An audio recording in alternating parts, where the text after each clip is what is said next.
Good evening. Please rise for the Pledge of Allegiance.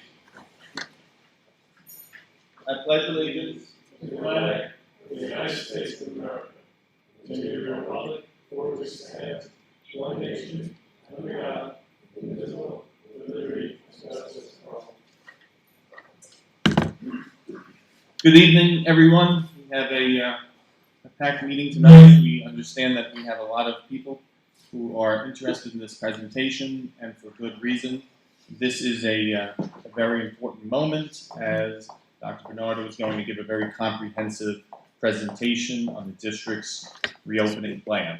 This plan will guide our return to school for the 2020-2021 year in a hybrid approach, so that we are efficient and everyone understands how we're proceeding tonight.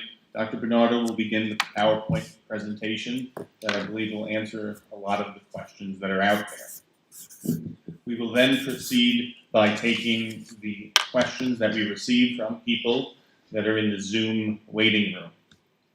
And then we will answer any written questions that we have received during the course of tonight's presentation. We understand that there are many written questions that were submitted prior to this evening. We will not be able to address all of those this evening due to the number of them and the complexity of some of them. Some of those questions are multi-part and require very detailed answers, so they will be addressed either individually with one-on-one responses, or Dr. Bernardo will comprise a video in the next day or so addressing those questions that are common to the group. We believe that this procedure will provide for a very efficient meeting tonight, and that's how we intend to proceed. We understand there's people already waiting in the Zoom waiting room for question and answer. We will get to you as soon as Dr. Bernardo's presentation is complete. With that said, I will turn over the meeting to Dr. Bernardo. Good evening, everyone, and thank you for for joining us, and thank you for your your patience throughout the process, your participation, and the various conversations. I know we've chatted with literally hundreds of you, and they've been real fruitful and real helpful.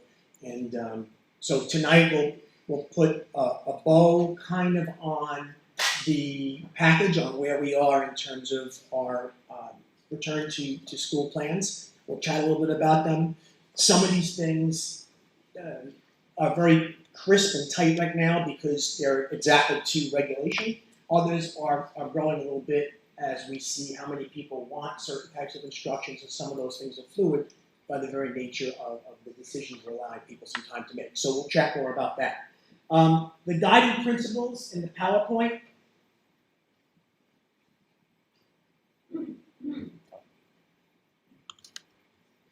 Just give me a moment to make sure the PowerPoint comes up for the people at home.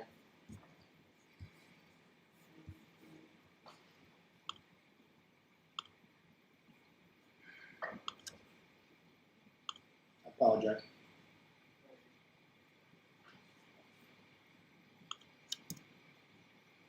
So essentially, there were two powerful guiding principles at work here. The first guiding principle was health and safety. That was the primary determinant of our efforts going forward. And the second principle was instruction. So those were the two driving forces. I will tell you that the health and safety determinants were built on three areas. First was the New York State Education Department guidance on reopening. It was a 150-page plus booklet that outlined exactly the steps we have to take if we choose to reopen schools, what the guidelines are. Number two were the health department guiding directives in terms of safe distancing, and number three was CDC. That was the triple axis, the three things that we had to make sure that we latched onto, and we studied them at length. We also had daily meetings with neighborhood districts, neighborhood superintendents, BOCES, and advisors from all those areas to bring us to where we are today. So let's get right into it. If you look on page 2, 6 feet social distance in the classrooms and on the buses was the guiding principle. Okay, and we had to basically attest to the fact that we're living within those parameters. 50% room occupancy was another important guiding principle. Morning health screenings was very important, and we'll talk about the morning health screenings and how those things worked and what we mean by that in a few moments. Face coverings and barriers. The district is going with a double safety routine, and we're going to have students wear their face coverings and staff in the room while social distancing, and while we have these plastic barriers that we've purchased as well, kind of like a sneeze guard if you think of that. So we're really trying to be extra careful. What were the guiding, if you look at page 3, what were the guiding instructional principles?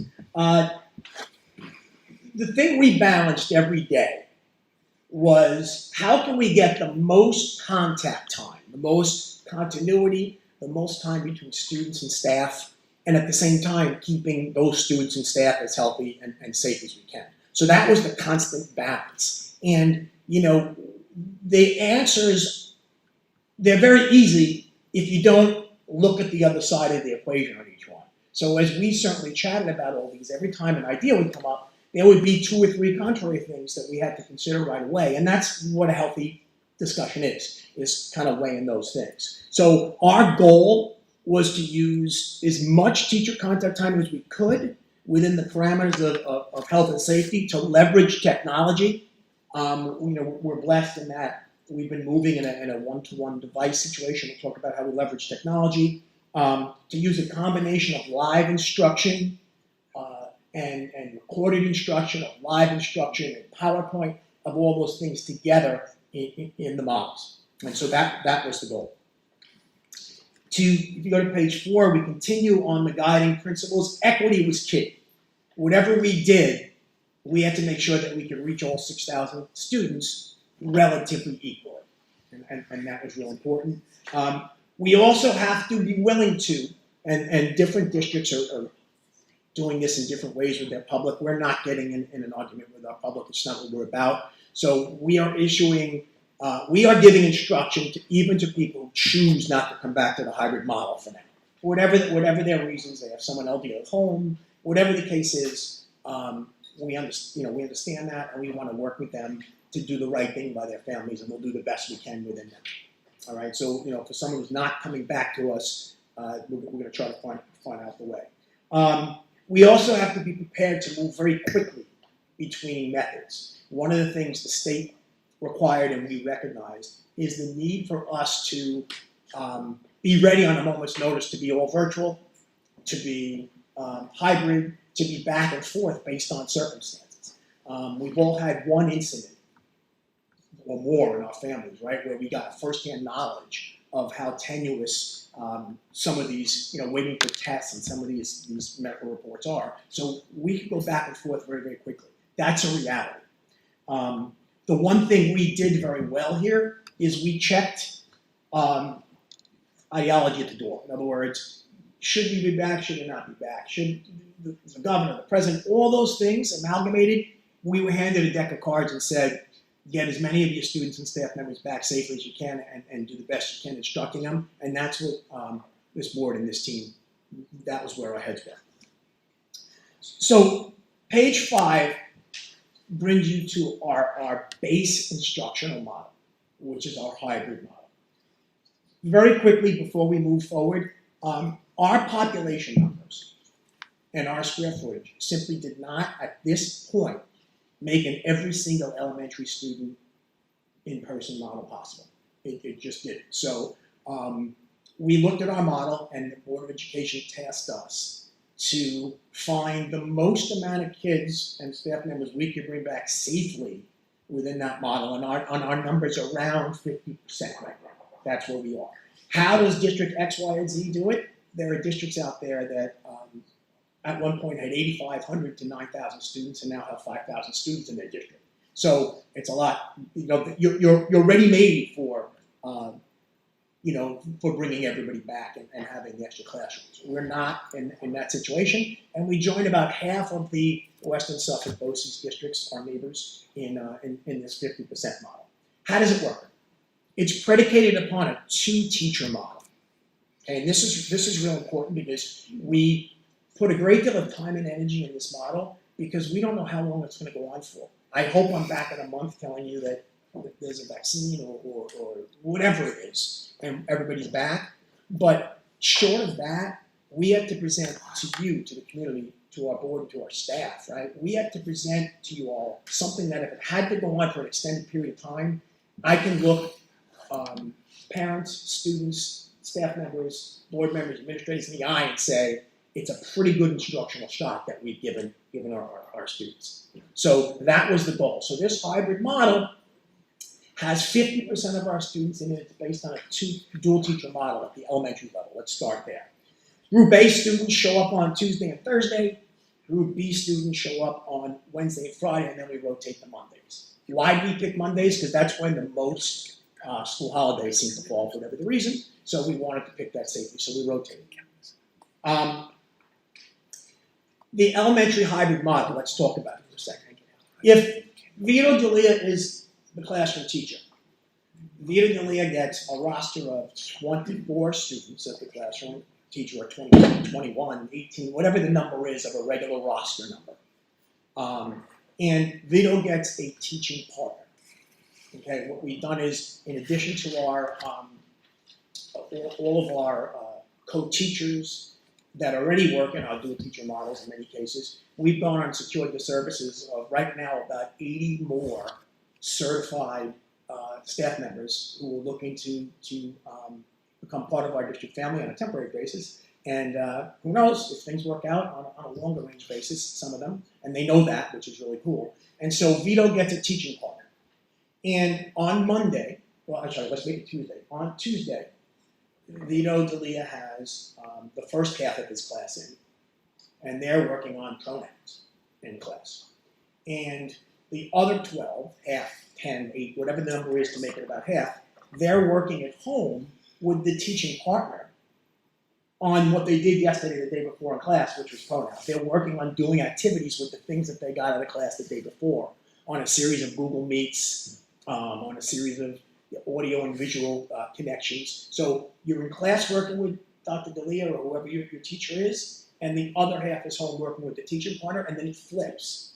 And those students come in, the students that were home, and now the next day they're doing pronouns in class, while those students that Dr. D'Elia had the day before are home working on some developmental activities from that work. So that's the model. When you think about it, we'd all rather be back in school full time, but this is one we can proudly look at and say, it's a lot of teacher contact time, it's great ratios and numbers, and we're really excited to be able to do that. So that's the elementary hybrid model. The secondary hybrid model is a little more complex because at the secondary level, you really don't have the luxury of doing pronouns 2 days in a row, like the example I gave. So students will log on to their class. And so again, if Dr. D'Elia is the chemistry teacher, students will log on. The ones that are home, the 12 that are in class will have the chemistry lesson, right? The 12 that are home will log on at the start of their period, have their attendance taken, and in a series of different approaches. It could be live stream in some cases. It could be an audio-visual break in some cases. It could be a PowerPoint that coincides with Dr. D'Elia's teaching and language in class. The new material will be covered during that particular period, and then the next day the students switch. So once again, the students who were in class the day before are in, they're getting the benefit of the classroom teacher that day, and the students are home and logging on. So that's the secondary hybrid model. Dual teacher approach at the elementary level, single teacher approach, but lots of extra help at the secondary level. And the other thing we're doing is we're ending about 50 minutes early each day at, say, 1:15 or 1:20 or so, whatever works for the school. In other words, it'd be different at Stimson, of course. But in that time, that 45, 50 minutes at the end of the day, that's for the remote kids who weren't in that day. In other words, they were hybrid that day. It was their turn to be home. That's for them to catch up with the classroom teachers and the teachers to catch up on the work that went on then. So that kind of loops it back around. And the next day they're in class and the other students are home. So those are the two, that's the hybrid model as best as we could put it together. Dr. Brewer, just a question for clarification. Mhm. Where does grade 6 fall, in the secondary hybrid or the elementary hybrid? Grade 6 month would be secondary. Okay. Remote learning, basically remote learning at the elementary level. Remote learning simply means that you've selected, for whatever the reason, you've selected that you're not going to join in the hybrid model. And right now it looks like about 10%, 12%, 15%, somewhere around there of our people indicating that, but we don't know what that means. People could change based on what they hear tonight. So you've chosen to be home. You've chosen to get your instruction, not participate in the hybrid model. And what happened is in the elementary level, it'll go in packages. You'll sign in with your teacher at, say, 8 a.m., if that's when your school begins. There'll be a 20 or 25-minute homeroom period, little bit of a homeroom period. And then there'll be an English language arts block for 90 minutes. So everybody knows from 8:30 to 9 or whatever the 90 minutes is, right, to 10:25, just under 90 minutes, you're doing English language art. Everyone knows that that's what you're working on during that period. And part of that 90 minutes, about 25 minutes at least of it, will be a live interaction with your teacher. And the other part will be while the teacher works with other group students in the Google Meets, you'd be doing some asynchronous activities as well. So then you move to a math block. Same thing, 60-minute math block. Again, about 25 minutes of it, you're going to get that teacher in a live Google Meet. And then the rest of the time, you're going to be doing different types of activities. Then there's a lunch break. And then in the afternoon is when we're going to do specials. Now, we're still working on how specials are going to look in a remote situation, but afternoon will be specials, extra help. By specials, we mean art, music, and those things, as well as academic intervention services and those things. So let's do the elementary model very quickly one more time. Elementary remote, you come in, you log yourself on in the morning with that remote teacher. There's a homeroom period. That homeroom period will go about 25 minutes, till about 8:25 or 8:20. Then there's an English language arts block, 90 solid minutes of English language arts, of which 25 minutes or so will be your teacher in a group will meet with you, and then that teacher working with other students while you do other things. 60-minute math block, lunch period, and afternoon specials and activities. So that's the process with the elementary remote model. How are we going to do it? And this is important. People are asking me how we're going to select those teachers. The bottom line is for every 22, 23, 18, whatever the number is in a grade level who chooses the remote, we will be working with our union, and Vince Callahan has been cooperative with that, and about getting a volunteer who might want to match their services with the remote students.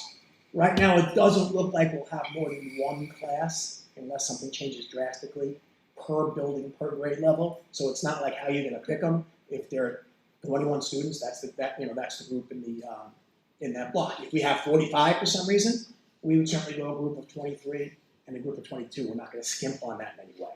But that's how we slice out that remote section.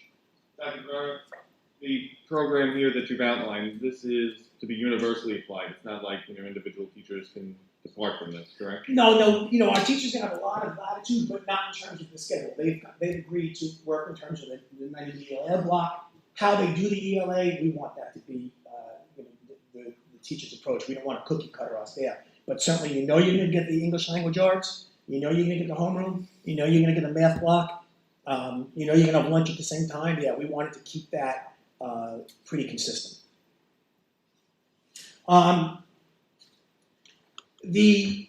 So we've done the remote model, right? We've talked about that. Elementary remote model on page 9. Actually go to 10, if you don't mind. If we all go to 10 together, you can see, if everyone sees 10, right? That's page 10. That's the remote model, sample elementary remote model, clean and crisp. Like we know that that's the time and that's the block of how we're going to work with things. All right, and the good news is that our staff was very involved in making up this plan. So between our administrators, our staff, our parents, and board members, it really was a collaborative approach. Things always work better when everybody was in on working them through together. So that's the elementary remote model. Secondary remote instruction. Again, student is logging on. If at 8 a.m. they have chemistry with Dr. Dalia, they're logging on at 8 a.m. They're getting the new material, and then there'll be times during that period that they'll be then off on other activities, if that makes sense. So if the group's working on a group activity in class, they don't have to stare at the two kids working on a group activity. But by the same token, they're going to get the new material with everyone else, and then they'll move on to whatever activities are part of the class. And so that's the secondary remote instructional model. We're also looking right now at getting a group of, we're looking at retired teachers, we're looking at current teachers to take on some extra assignments to actually give some more extra help during the days. Our teachers have agreed to work during what would have been their duty periods to give more office hours. We want to do the same thing with some additional instructors for the specialty areas, places that are, are difficult to find in physics and whatnot, someone who could really give that extra help. Page 12 talks about technology and connectivity. I won't read a slide to you. I never wanted to do that to you, but just understand that we are a one-to-one district. Immediately upon last year's first COVID emergency, we ordered Chromebooks for our K-5 students. Of course, the whole world was back ordered on Chromebooks, so we don't have those right now. We're being told that they're going to come in towards the end of September, but we certainly will get them in everyone's hands. In the meantime, we broke down all of our Chromebook carts. We broke down our labs and all, so they're in everyone's hands. We've reached everyone, we think, where there's a device in every house. If for some reason it's not the case, you contact us and we make it happen. In other words, we're trying to be as customer friendly as we can here. Okay, health and safety. So, the bottom line is that there are certain things that are required health and safety. The distancing, the masks, the sneeze guards weren't required, but we got them anyway as an extra. And our effort is anything we can do to bring a little extra safety to our students and staff, we want to do that. We know there are a variety of opinions out there on what should and shouldn't be done, and we're trying to carve that middle ground and do the right thing by as many people in our community and keeping everyone safe as we can. We're going to be spending some time training staff members on signs and symptoms when someone's not, when someone might have COVID. Again, we don't expect that that's a staff member's primary responsibility. They're teaching, we understand that. But by the same token, the more eyes we can have and the more engaged brains we can have of people that are dialed in and know our staff and know our students, that's what we want to do. So we want to empower everyone to be part of that team. We're working on a contact tracing team. One of the things I'm going to suggest to the board in a few moments is to push our first day of school. We're supposed to be September 1st. I'd like to push all the way to next Tuesday, September 8th, and we'll talk about why in a minute. But we want to get our staff contact traced. We want to get them trained in that. We want to get, so all those things that we've been doing, we had about 3 weeks of different trainings over the summer. We want to do even a little bit more now to really make sure that everyone on our team can be part of that contact tracing tree when we get there.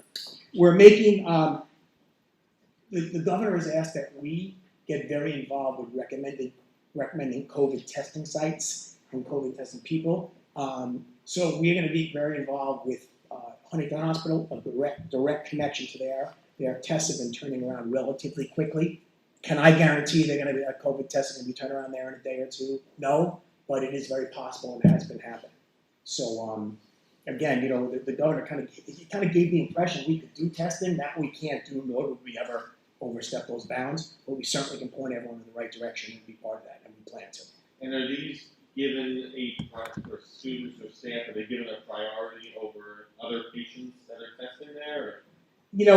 I have been fortunate with Huntington Hospital in that the past month or so, or really in July, when we've told them of cases, remember, we've kind of been functioning throughout the summer. We've told them a test we needed quickly, there's a reason. They've really been very helpful in turning those around for us. Now, if they get inundated, I don't know, but they've been great. So we plan on using every tool at our disposal to make sure that that's the case. Because the last thing we want, right, is one of our staff members or students to be waiting 2 weeks for a test to come back well, we all wonder, what the heck's going on. That is important to us, and we know the angst that causes. The daily temperature logs, the state has asked that parents be empowered to check their child's temperature before they leave the house. It makes the most sense, right? Because that temperature check happens then before they get on the bus or anyplace else, and to log it through an app. We're going to do that, but we're going to double safety it, and Dr. Dalia has ordered numerous temperature screeners for the building, so when you walk in, your temperature gets taken a second time. We're serious about this, and we're trying to do it the right way for all of you. And so that was one of the pieces that we did with that.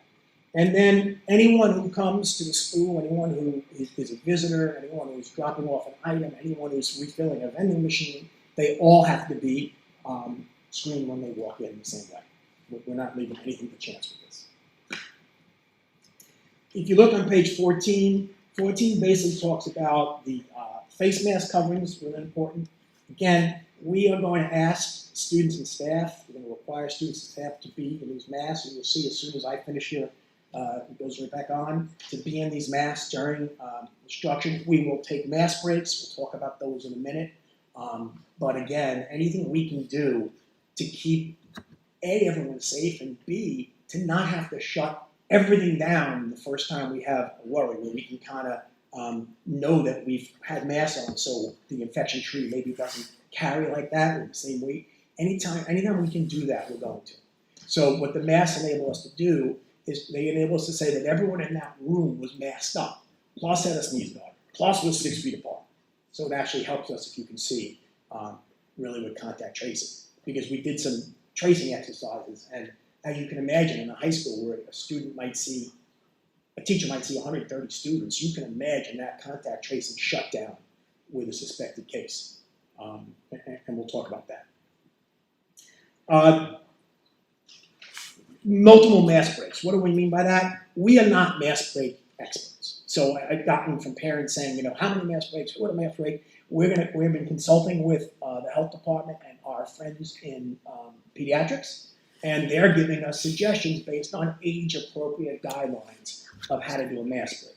Now, again, we know the little ones are going to be fidgeting in their masks, and we're going to work. We're going to work as a team. We have to do it, but at the same token, we want to be humane with it.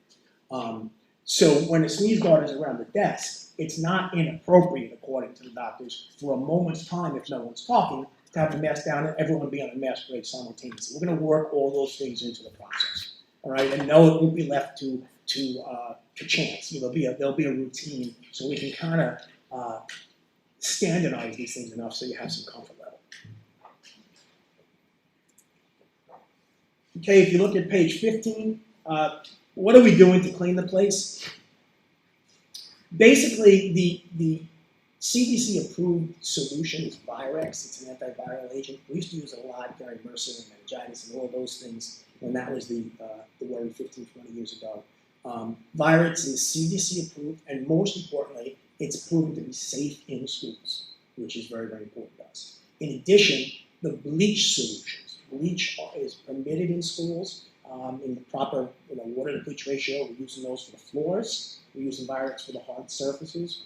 And Dr. Dalia has purchased foggers, I guess is the best term to call them, where a couple times a week, in addition to all of that, a room gets fogged with this antiviral fog that essentially keeps things extra clear. In addition, bathrooms, contact touch surfaces, they're done several times during the day. All right. Elementary classrooms done each night, as you might imagine. High school classrooms scrubbed each night. At the elementary school, they're behind their sneeze guard all day, so it's a relatively consistent place. At the secondary level, we actually have the secondary kids have to carry it with them, because when you think about it, a different person might come to their desk later on, and we don't want them to inherit somebody else's sneeze guard. So just some thinking there. We've tried to. There were literally thousands of these little nuances, and we've tried to get to as many as we can, and we're growing and we're developing as time goes on. But we're erring on the side of caution, as I hope you see. Couple things which can't happen anymore. Students can't really be involved in any, like cleaning the boards, nothing like that. That you can't do that because obviously cleaning has taken on a new, a new level of, not importance, we know the kids can do it, but a new level of risk reward. Page 16 talks about the buses. I won't belabor the buses with you, but what you have to know is we're allowed about 1 kid per bus. That's what it comes down to. So we've worked it where we think we can just pull that off at about 25 to 30% of our parents were not interested in transportation. If it's around there, maybe a little higher, or exactly at the bus seat capacity. The nice thing about starting with this hybrid model, the way the board has us do, is for that first month or so, we're able to make determinations. How many people really are taking the buses? How's the transportation system going? We're able to tinker with things with an understanding that we've given ourselves some breathing room to make best case decisions.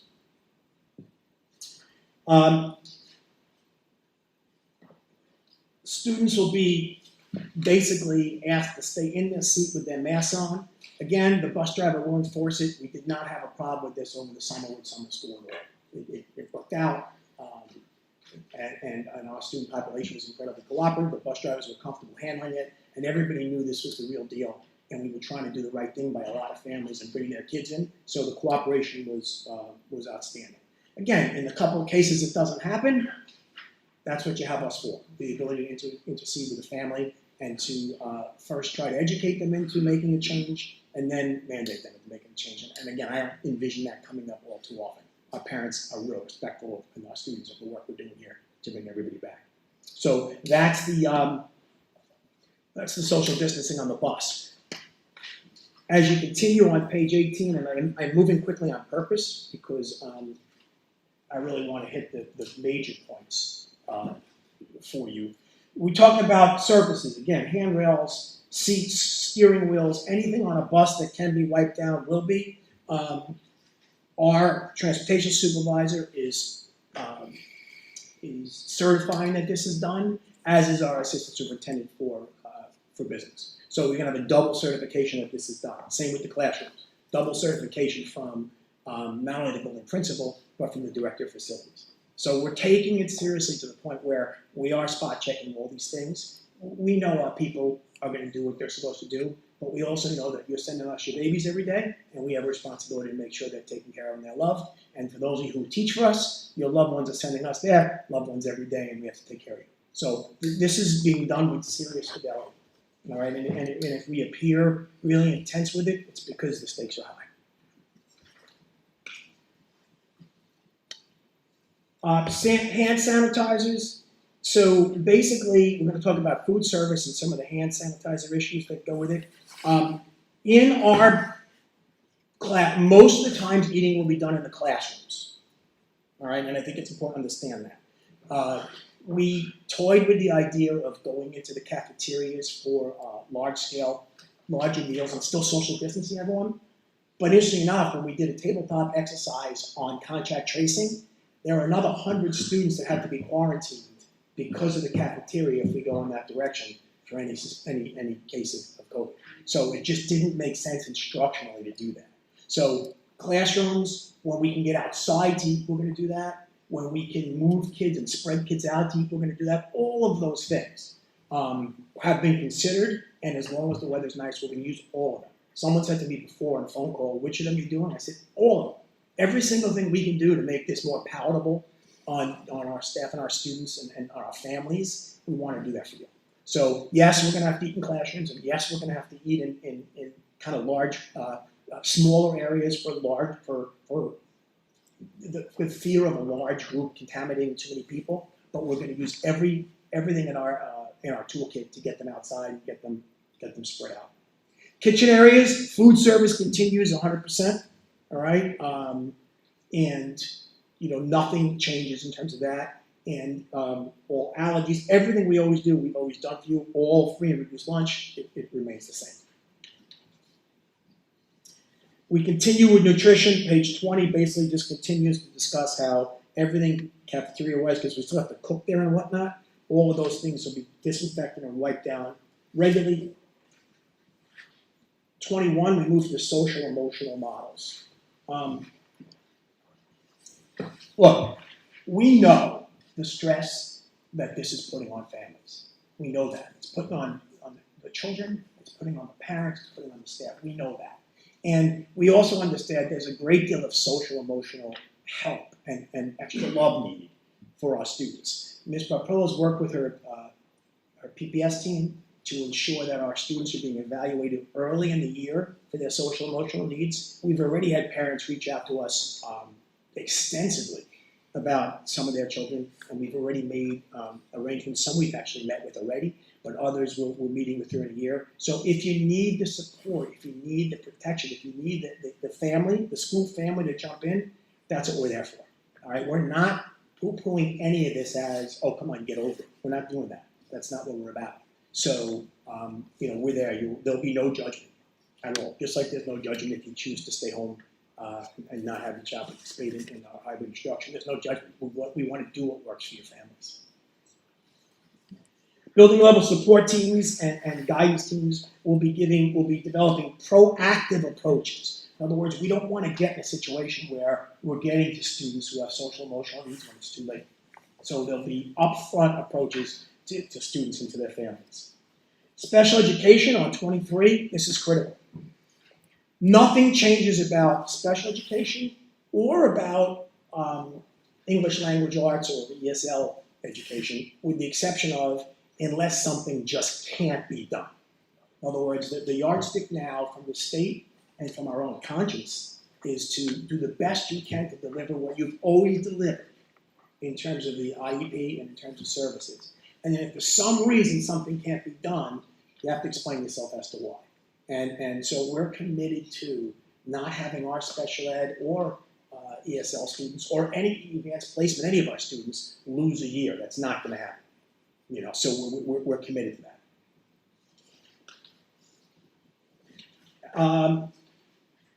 And if you move on to page 26, and I'm not rushing through special education, but just to understand, it's all in place.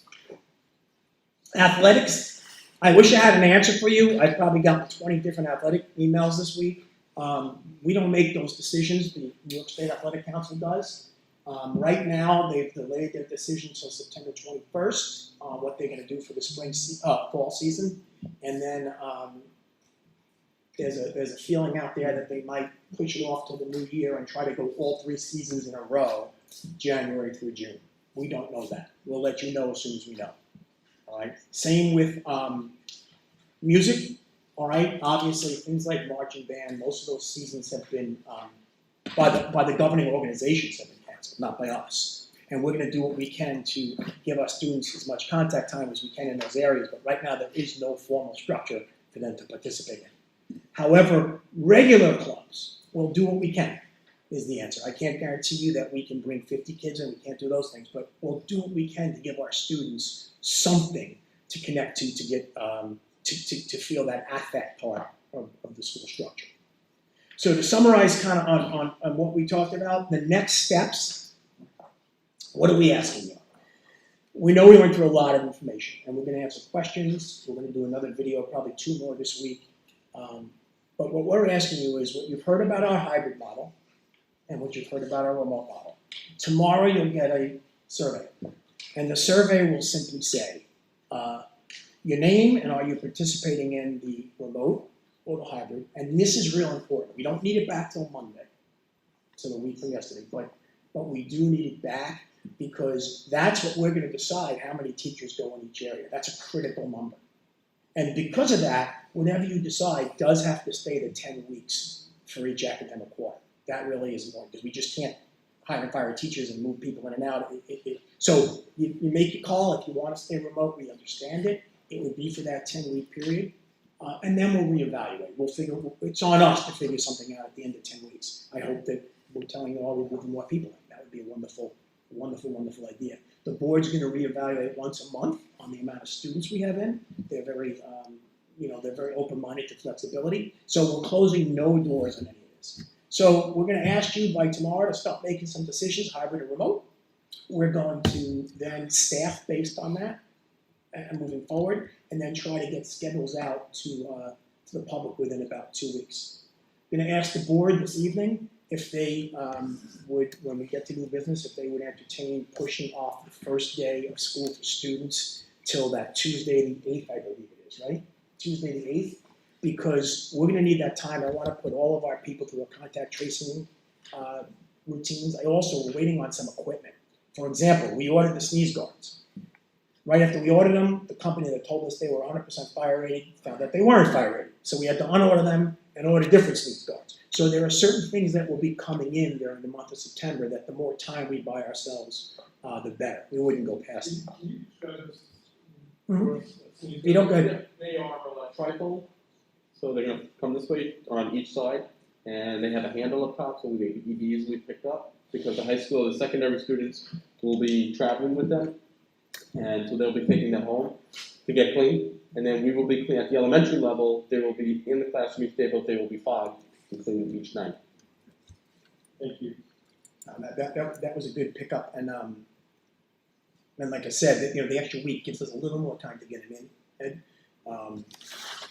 they say they're going to be in, but I don't trust anyone right now. Not because they're doing the wrong thing by us, but because everyone's looking for the same items all throughout the country. Vito, we are good with the temperature takers. They're in, though, right? The temperature Tuesday they will be in. Okay, so the temperature screening things are in. So again, you're going to get this little survey from us. It's just really remote or hybrid, and if you'll be taking transportation, so we can make some planning. We'll call anyone that doesn't send it back in by the 17th, because we really do have to know. And not to put any pressure on anyone, but we kind of just want to make that decision with you. We're going to do at least twice a week of these video question and answer periods. And each morning, any new questions we get, we're going to post them. We'll post them on a question and answer period right on the web, so we can really get that out to people. So we'll be as helpful as we can there. What happens with the question is sometimes you got to tease through them, because a lot of times they're more like statements we get, and I know people have strong opinions on it, but I got to kind of sift through what's a question and what's kind of a statement on how they feel about something in particular, which is important, but it's not something that really falls within our purview. So we are working real hard to whatever was in our purview to get you an answer on. On that, A couple questions. please. Presentation is excellent, thank you. In terms of moving the school year back, what does that do in terms of our days?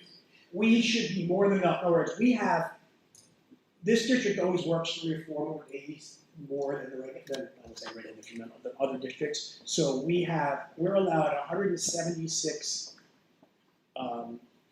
school days and 4 conference days. This will still put us well within that. So we're good with the 180. Very good. And if not, if God forbid there was something with snow days at all, we can make some adjustments. And what about, have we done, I know the state is evaluating each of the reopening plans and approving them. Have we gotten a response yet on that? No. Okay. Well, I know it's in, because I saved that receipt, because a couple of districts said that they had the receipt, but they kind of got on the naughty list. But we're definitely in. Okay.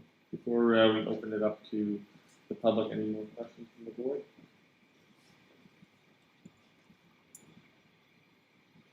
Okay. We're going to open up for public comment now. And we have quite a number of people in the waiting room. We were going to get to every single person, no matter how long it takes, but in order that we move efficiently, we are going to have a 2-minute speaking limit, and we will be strictly enforcing that. Ms. McLean will take, our district clerk will take the time, and when it's 2 minutes, I will let you know that your 2 minutes are up. That wouldn't include, though, any answer that you get to that question. So, I think it's just trying to talk about me. all right. We're going to begin. Our first person will be Malauda Betancourt.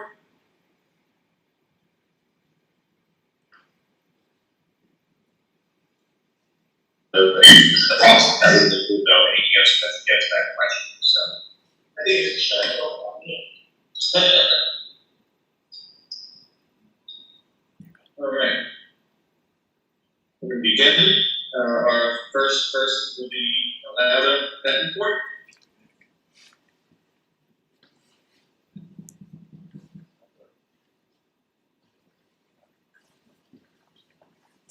Ms. Betancourt.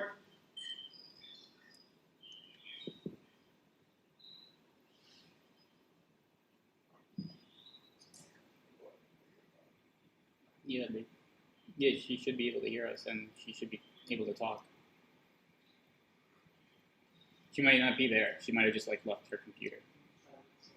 Okay, we're going to, if you're not there, we're going to move through the list, and then please feel free to jump back in the queue, but we're going to go to the next person. Karen Linser.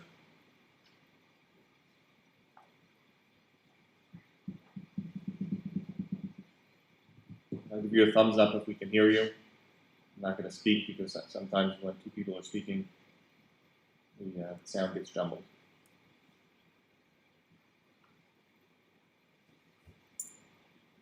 Just waiting.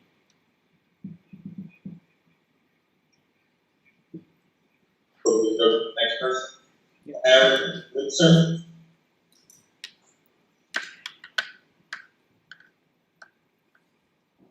Muted. I'm gonna try to unmute them. They left. All right. Next person is Heather. Okay. Next person, Nira Nardeo. She left. Next person's Heather. Last name. No last name. Okay. Next person up is Heather. I don't know your last name. I apologize.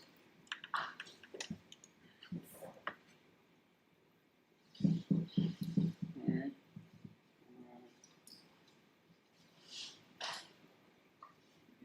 Alright, I just sent him like a little message. We'll just wait a few more minutes and then we'll move on, I guess.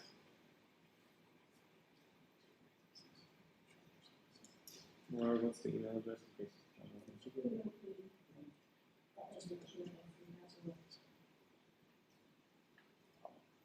Okay, as an alternative, we're going to also allow you to email questions. I mentioned that before. You can email questions to BO. I have a question. Will secondary children be changing classes? Yes. And then how will they keep the social distancing in the hallways? That's correct. So basically, we looked at a bunch of models that tried to group them, but what we found out was there are over like 1,000 combinations with secondary students. So the changing classes, that's why we chose to go with the sneeze guards because of extra protection. And in the hallways, basically, we're going to just work with training our kids to understand that the stakes are incredibly high. They're going to wear the masks too. So one of the things we talked to the health department about is if they have the masks on in the hallway, if they get closer than 6 feet, it's all right, provided that their mask is still on during the passing.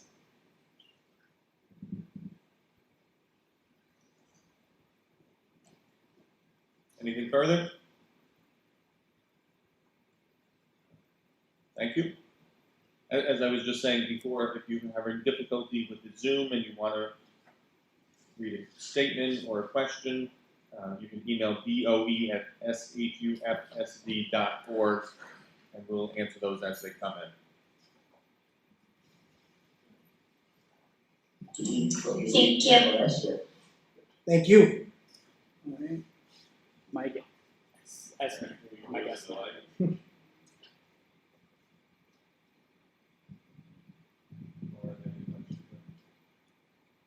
Just loading.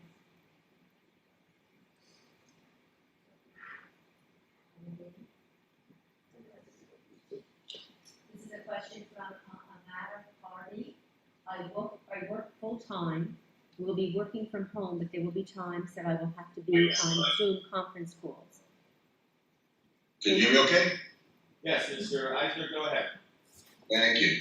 So I have a couple of questions just about the 25-minute section. When there are 85-minute ELA block, 55-minute math block, and a minimum 25-minute of synchronous learning, how does that impact having a uniformity between the classes so there's not a lot of variance there? And how do you sort of...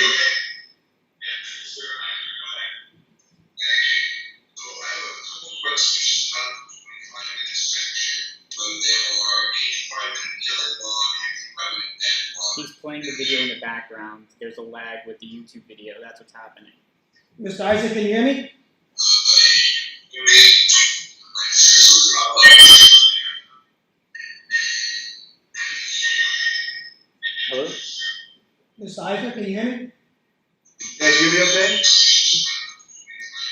hear me, sir? I feel bad. Is that because the YouTube video is on? Can we please ask you just to turn off the YouTube video so we can hear you a little bit better? YouTube video on, could you shut that down? Sorry about that. Is that better? I apologize. Much No, better. I apologize. So, Mr. Eisner, this is Dr. Otto. So basically, the goal of the blocks like that was to actually add uniformity to it and to eliminate some of the catch-as-catch-can nature that might come. So basically, we want to make it where we don't want to kill the teachers' methods, but by the same token, we want to make it where every kid in the district in elementary is on the ELA block during that period of time, and the 25 to 30 minute new material is rotated between, say, the group of 12, 4, 4, and 4, that type of thing. So everyone's getting that same new material block, then repeating it for math. That was the goal there, to kind of give some uniformity to it. And the principals and the teachers are going to be working together on that. That's part of what our staff development day will be doing the days we can bring everybody together, is making sure that we're all on the same page with that. So even though it says minimum 25 minutes, it's not a circumstance where if there's 4 or 6 fourth grade classes, some have 25 minutes of ELA and some have 85 minutes, and there's a disparity like that. No, it shouldn't be. In other words, look, I mean, if it is the case, we'll have to get on it with our principals. But we're pretty much expecting a uniformity in terms of at least the presentation. Okay, and the other question, I know these are some time by the YouTube catastrophe, but in terms of co-teaching and the difference between what people are going to see, how does a teacher manage both? They've got kids in class live and are also simultaneously trying to teach distant or remote at the same time. How does that work? Well, and that's one of the reasons that we didn't ask the teachers to do that at the elementary level. What happens is it's a little more doable at the secondary level when students are a little bit more independent, but we did not find, and there were districts that actually went with, Zoom into a second grade class and try to get the same out of it. We didn't think that same thing was possible. So the dual teacher approach enables the teacher, when they're in class, to, at the elementary level, to be primarily involved with their in-class students, and the teacher that's on the home piece to be involved with that, to avoid that problem. Okay, thank you very much. Thank you, sir. Thank you. Just remind everyone at home, when your name is called, to please mute the YouTube in the background so that we don't have that feedback. Okay, our next person up is David Ewan.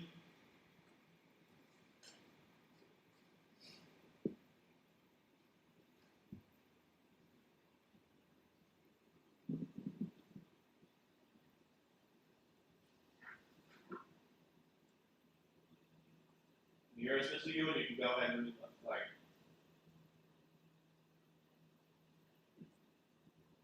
Looks like it should be working. It's frozen. It's frozen on his end, it looks like. Yeah, alright, should be working now. Mr. Ewan, go ahead. Mr. Ewan, go ahead. Thanks. Just remind him to turn off the YouTube, but it should be working. Can you hear us, sir? I can hear you. Can you hear me? Perfectly. Perfectly.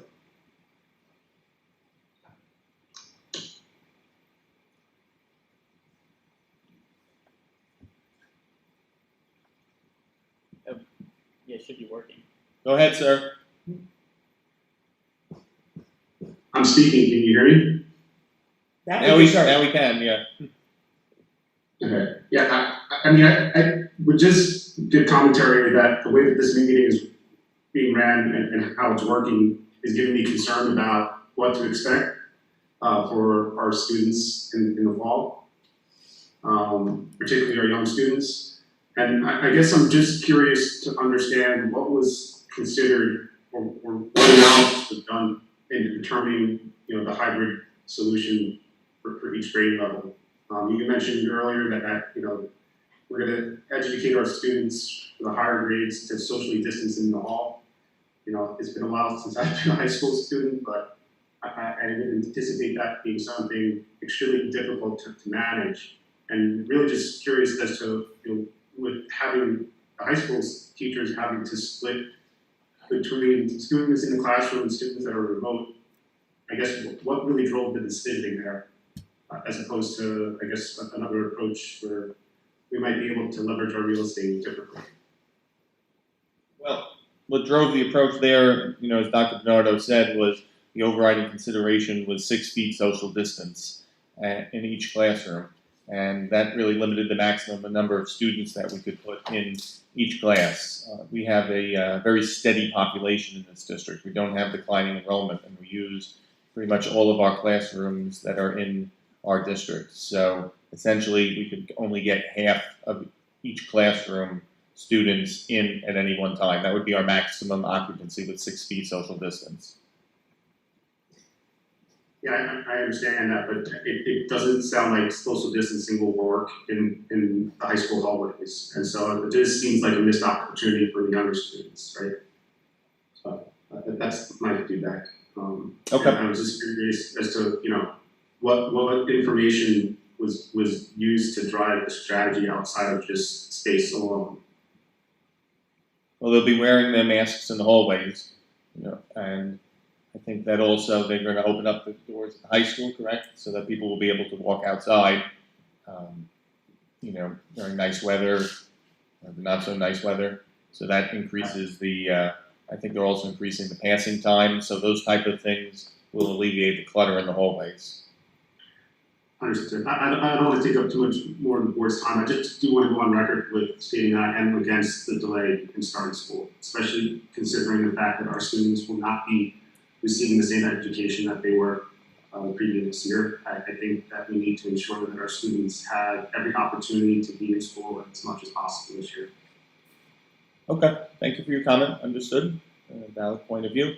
But we do expect that this is going to be a rigorous academic program and is not going to resemble in any way, shape, or form what we had during the March to June months of last year. Thank you. Okay, we'll move on to the next question or comment from Altina Casa.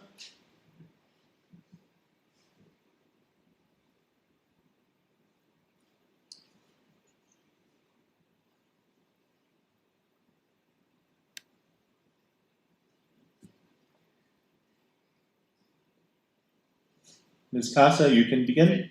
Yeah, it's just loading. Sometimes it's going to be slow in there. We're working fine. It's other people's connections that's going to be hard. That's what happened last time with the last person.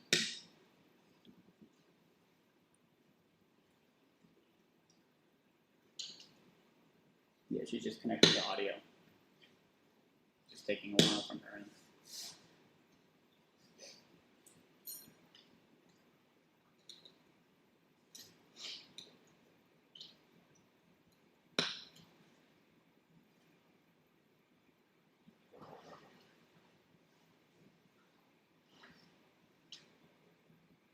I just sent her a few messages, but yeah, she's still connecting.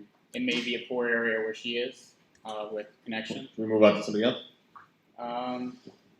Yeah, I sent her a few messages, so I don't know. Okay. Yeah. Ms. Casa, we're having trouble connecting to you. We're going to try the next person, Karen Ford. We will not forget about you, so please stay in the queue and we'll definitely get back to you. So up next, Karen Ford.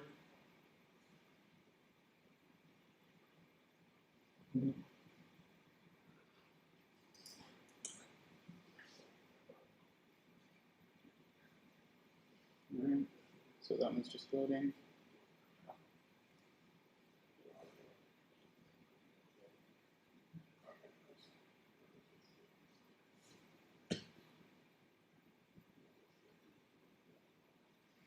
Oh, she left. Ms. Ford left. Ford left, Yeah. yes. Okay. Next. Candace Farrell.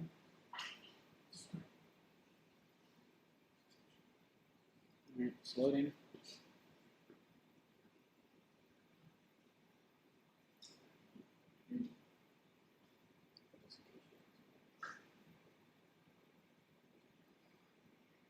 Alright, she's joining.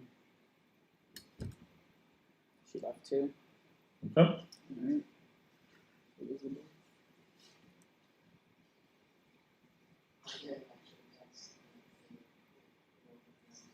Okay. Oh, that's not.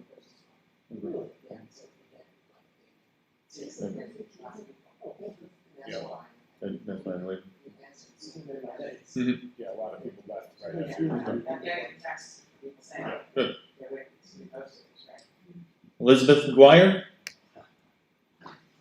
Her audio is also connecting. We'd also may be on their end. We're letting them into the meeting, but they're no longer sitting at their computer.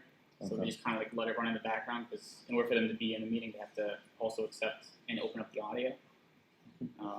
If you're in your waiting room at home, please either, if you're no longer interested in participating, please leave, or please make sure you're by your computer so we can move through the questions efficiently.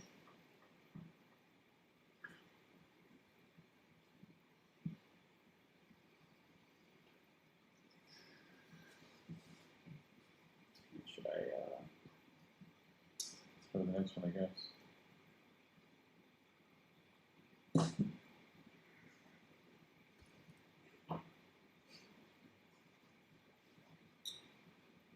Maureen, you're up next. Not your last name, but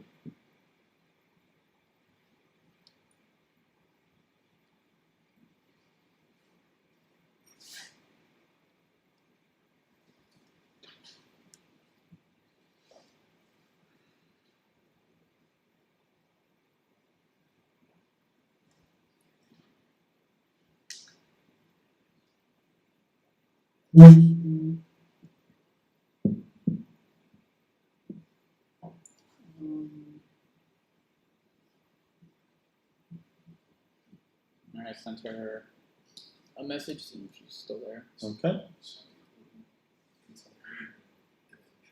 Go on to the next one then. Right. A lot of people went to this first wave and then just. Okay. Well, they can just hop back in. They might have a question.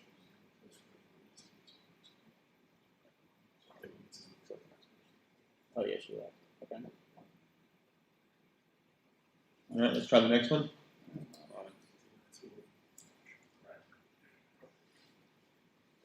Ms. Boozer.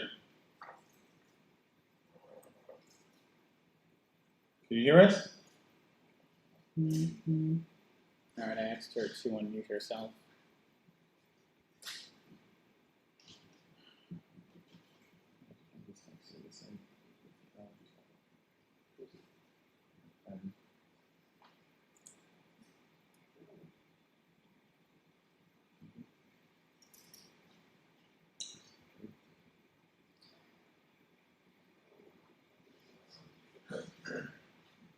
Alright, I don't think Mrs. Boozer is there. That's it.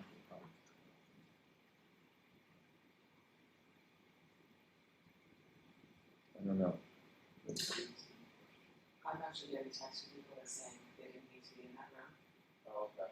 And then somebody shows them they can't do it, so it's a question. And I'll ask Yeah, them. no, I did. Somebody said the technology's not working, so. No, it's not, I'm getting, It's not working. no, it's working, Oh, it's working. people deflect, people saying like, Okay. I didn't have that, Okay. sorry, I pressed it wrong. Okay, let's try to go to the next one. Alright, so that was Mrs. Boozer.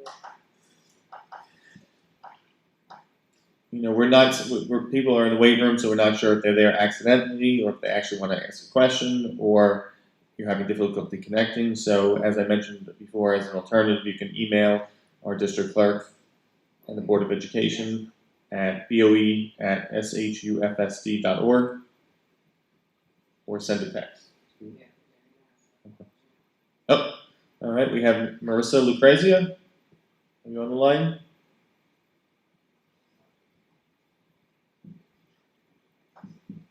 Yeah, I don't think, like this, I don't think Kina would have been on to speak. No, Yeah, I know. people misunderstood what that was. Yeah. The fifth person said it, so what did you say that was? Which makes sense. That's okay, they didn't know. And raising a question.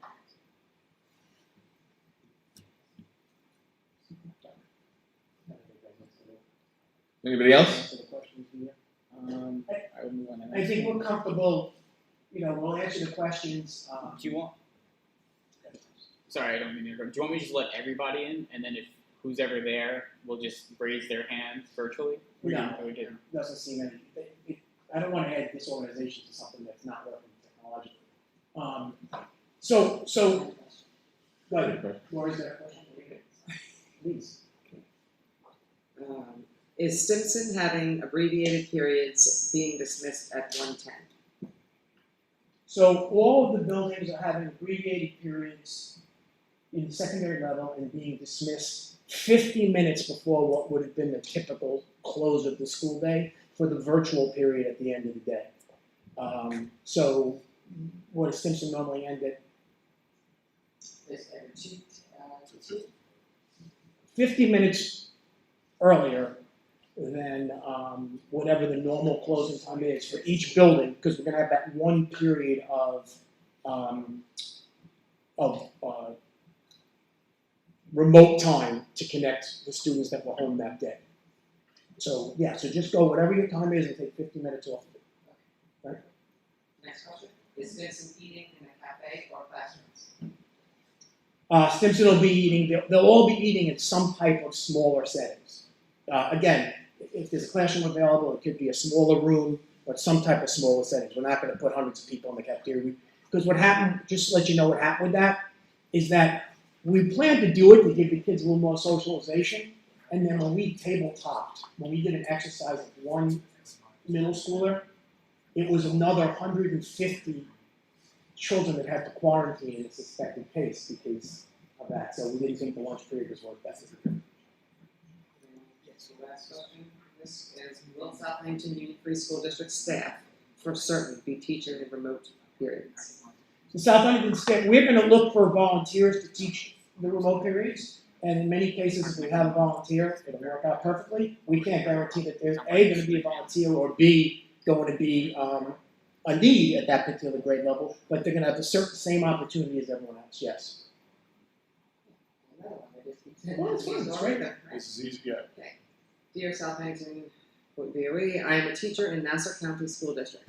If I am forced to quarantine due to an incident in my Nassau school, will my children in Stimson also have to be quarantined? If yes, will they receive any remote synchronous instruction from their regular teacher, be enrolled in a separate remote-only class with a different teacher, or just completely asynchronous assignments pushed through Google Classroom by their regular teacher? What are the protocols for quarantining? How long are they out? Under what circumstances can they return, etc.? Damon Reader. So basically, quarantining is done in conjunction with the Board of Health. Our policy is, and our practice is that we've arranged internally and we've synchronized with the Board of Health, is that when we have a student, our own student or our own staff member that gets COVID positive, is COVID positive, everyone who's had immediate contact with that person, either students or staff member, are quarantined for 14 days. In terms of a person's home connection, if a teacher, if this individual, if you had it from your school and you had the disease, in other words, you had the COVID, right? They would require you to quarantine everyone in your family.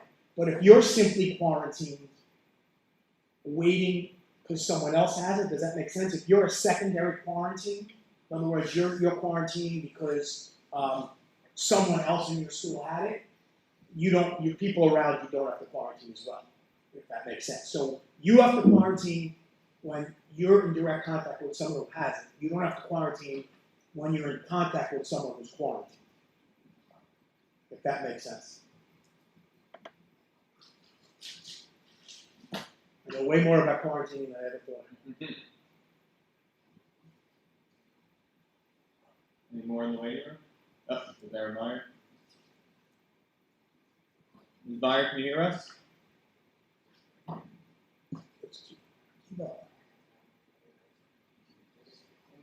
Yeah, Kiva says she was just trying to watch. Oh, okay. Okay, ready? Yep, go ahead. If a household member tests positive, will all household members be required to quarantine, at least the students not returning to the building? If a witness student positive, will other household students be kept out of school? So if a again, that's really a Board of Health question, but I'm gonna do my best I can to answer it. Because I want Can you hear me? Yes, go ahead. I'll come back to that. Yes. Oh, hi there.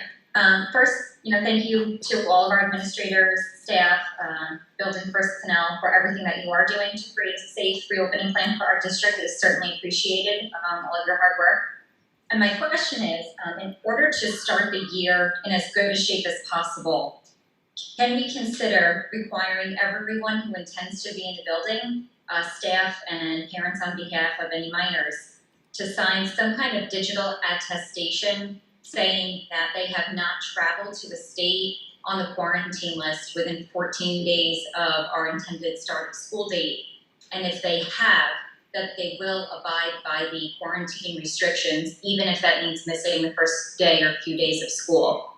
I've been both shocked and horrified as organized sports start at how much truth kids tell each other, and someone saying, "Oh, I was just in Maryland visiting my cousins or on vacation," and 4 or 5 days later, this kid is on the soccer field practicing with everyone else. So I wanted to see if we had the opportunity to at least mitigate the risk at the beginning of the school year. Yes.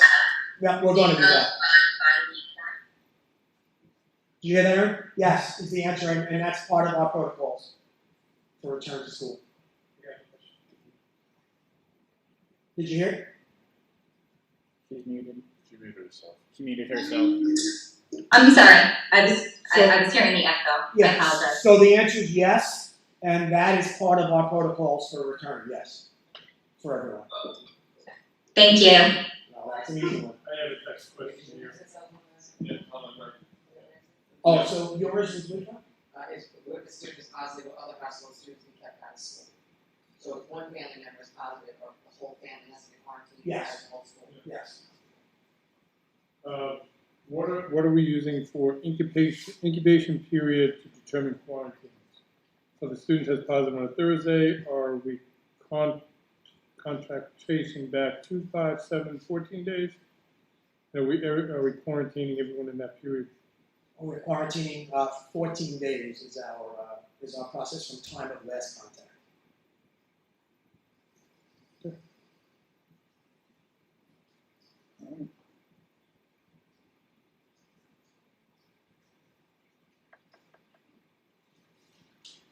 Okay. Jean. Next up, Jean Powers.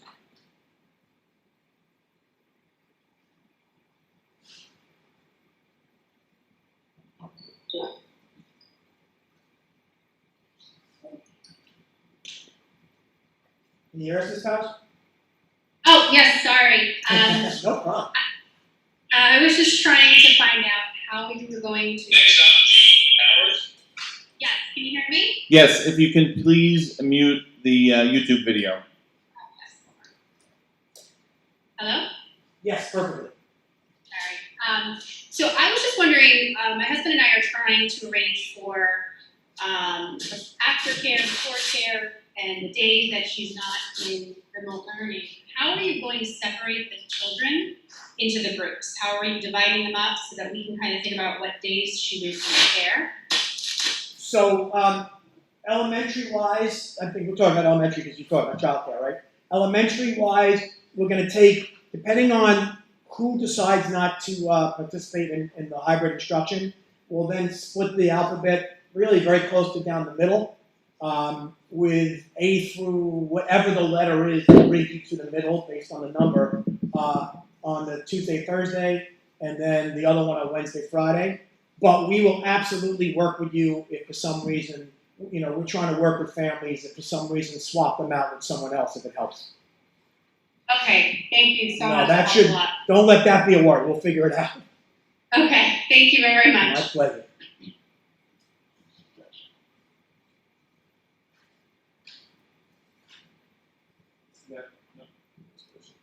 Two questions that came in, Dr. Ferrara. Can you explain the sneeze guards a little bit more? And how they get cleaned? Sure. The sneeze guard is a piece of plexiglass, Vito's the best way to put it, with two sides that goes on the desk kind of around me. And again, extra layer of protection, not mandated, but something that we felt was worth doing, and we kind of joined our neighbors in doing that. And in the elementary school, it stays on the desk and gets fogged. At the secondary level, the kids have to carry it around with them and bring it home and give it a wash because it's different children every period, not children, young adults every period. So that's the plan there. Extra layer of protection. So, basically, we just felt it was worth the extra, going the one extra mile. Okay. In elementary school, will there be science or social studies to it? Absolutely, yes. And is that as well for the remote students as well? Yes. Okay. Next question. How are desk chairs going to be cleaned in the high school, in the middle school? Is that happening daily, between classes? Yeah, that's gonna happen every night, that they're gonna be cleaned, and we're bringing on some extra custodial support to help us out during the day where they can. But each night they will be fogged. Question, will these guards be mounted to the desks in K through 5? There's a kit that comes along with it that we have to mount these things onto the desk, and the sneeze guard will sit right in on it. Next question. Okay. Yeah, we're doing well. We're going to go back to the Zoom now. Our next person in the waiting room is Joel Roland.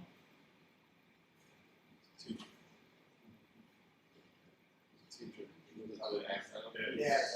Okay. Go to the next one then?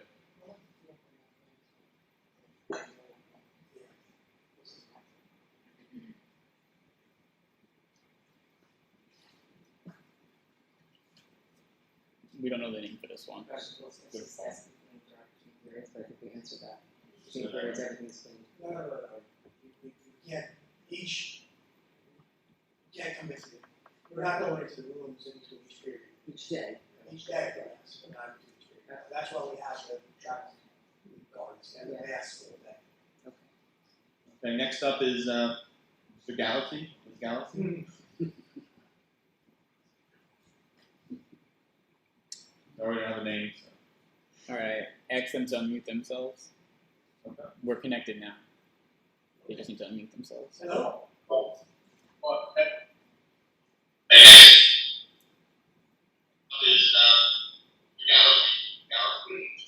Sir or ma'am, we can hear you, but you're going to need to shut off the YouTube in the background so that we can hear you clearly.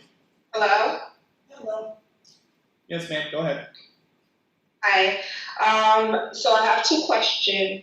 One is for the kids that are doing remote learning, if they're on the food and nutrition program, how or would they be able to receive their breakfast and lunch from home? And this, okay.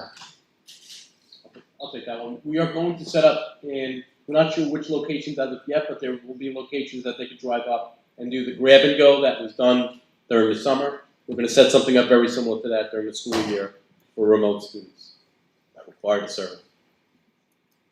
Okay, and I just want to recap and make sure that I heard this correctly, that if I chose to do the remote learning for my daughter, that after the first quarter, if I decided to change my mind, that she would be able to attend school. Absolutely. Okay, thank you so much for your time. Thank you. Thank you. Dr. Monroe, while we're waiting for the next one, can you just understand a little more of the interaction at the high school? The kids in the remote session, how they're interacting with their teachers. Sure. So if the period begins, say, at noon, and it's a calculus period, the students will log on at noon. They'll have their attendance taken. They'll get whatever new material it is that the teacher's doing in calculus. And I probably should have picked something else, but I can't think of a calculus example. I should have picked social studies. So, they'll get whatever new information the teacher's doing. That could be through a live stream. That could be through an audio-visual presentation. It could be through a PowerPoint. And then, say that's 22 minutes of new material before they move into group work. That's when they would move on to their own independent work once that new material has been covered. The worry there was we didn't want to tether, and it might be the whole period, because sometimes there is 40 minutes of new material, but we didn't want to tether a student 8 periods in a row to 45 minutes of that stream, so we wanted to get a little reading in there. high school student hybrid classes, they're a shorter time than they at home. Like the classes, they're not, they're the same time. We've done like so. No, the schedule, the hybrid period is, I think, what were they, 40 minutes? Right, instead of 45, like what we would, Yeah. but they're the same as what we're doing in school, right? Isn't it? Yeah. Yeah. Thomas, next person out of the Zoom waiting room is Michael Donovan, and we'll remind you once again to please mute the YouTube in the background so that we can hear you clearly. Mr. Donovan?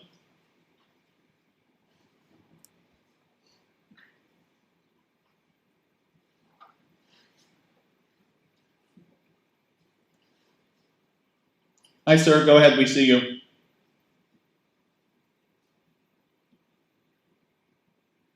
He doesn't have a mic.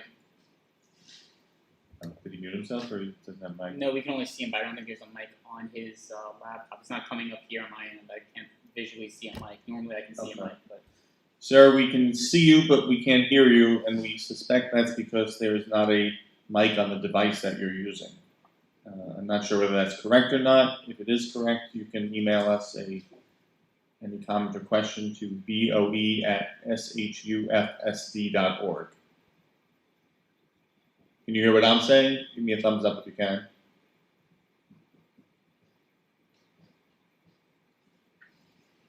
Sure. I have a last question. Go ahead. If you go hybrid to start and don't feel comfortable after a few days/weeks, can you switch to remote? Or you have to wait until the end of the quarter for any change? Provided that there's room. Yeah, I'm sorry, I can't put it. Provided that there's room, we would do it. We don't want anyone to feel uncomfortable. Again, that would be a big proviso. In other words, we have to find a place where we don't break a remote class number because you chose to go remote. However, if we can do it, we will. We're not trying to lock anybody out. And the reason why we're doing that is to keep it orderly, so that we don't have people going from remote to hybrid to remote. Yeah. Because of our staffing, our members, our classroom. I mean, this is a monument. I've had this question asked a lot. I mean, this is a monumental undertaking for the community at large, and for our school district administration staff. Just done a wonderful job trying to figure out something that works. And this is, thank you on behalf of the community. Clearly, as far as I understand it, clearly if we have somebody who's doing the hybrid model, and as the weeks proceed, they want to go remote, I mean, obviously but to go from remote into hybrid, it's a little more difficult. That's why we schedule it so to be quarterly, right? Yeah. So, and I think that makes sense. Yeah.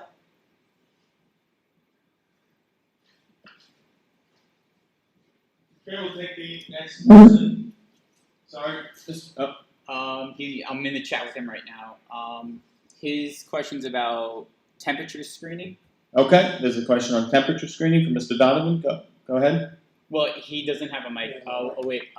Yeah, no, just read it to us. What body temperature is the cutoff, and how is a child who has high temperature be handled if they are in school? Say the last part of the question again? Yep. Last part is who has high temperature being handled if they are in school. The temperature is 100.4. Dr. Brown, you want to take a second here? And they go to we're required by law to now have an isolation room. They go to that isolation room, and a staff member who's in personal protective equipment meets them with their parent if they have the fever.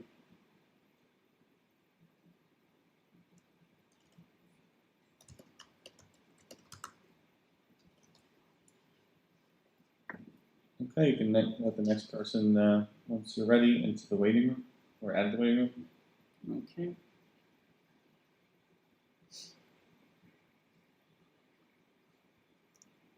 All right. Next one is coming in.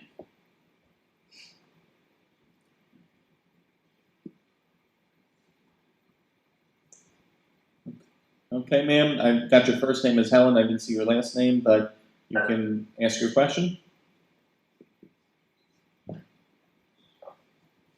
And just state your name for the record. Helen Counselor? Hello. Hi. I just had two questions, if you could just clarify.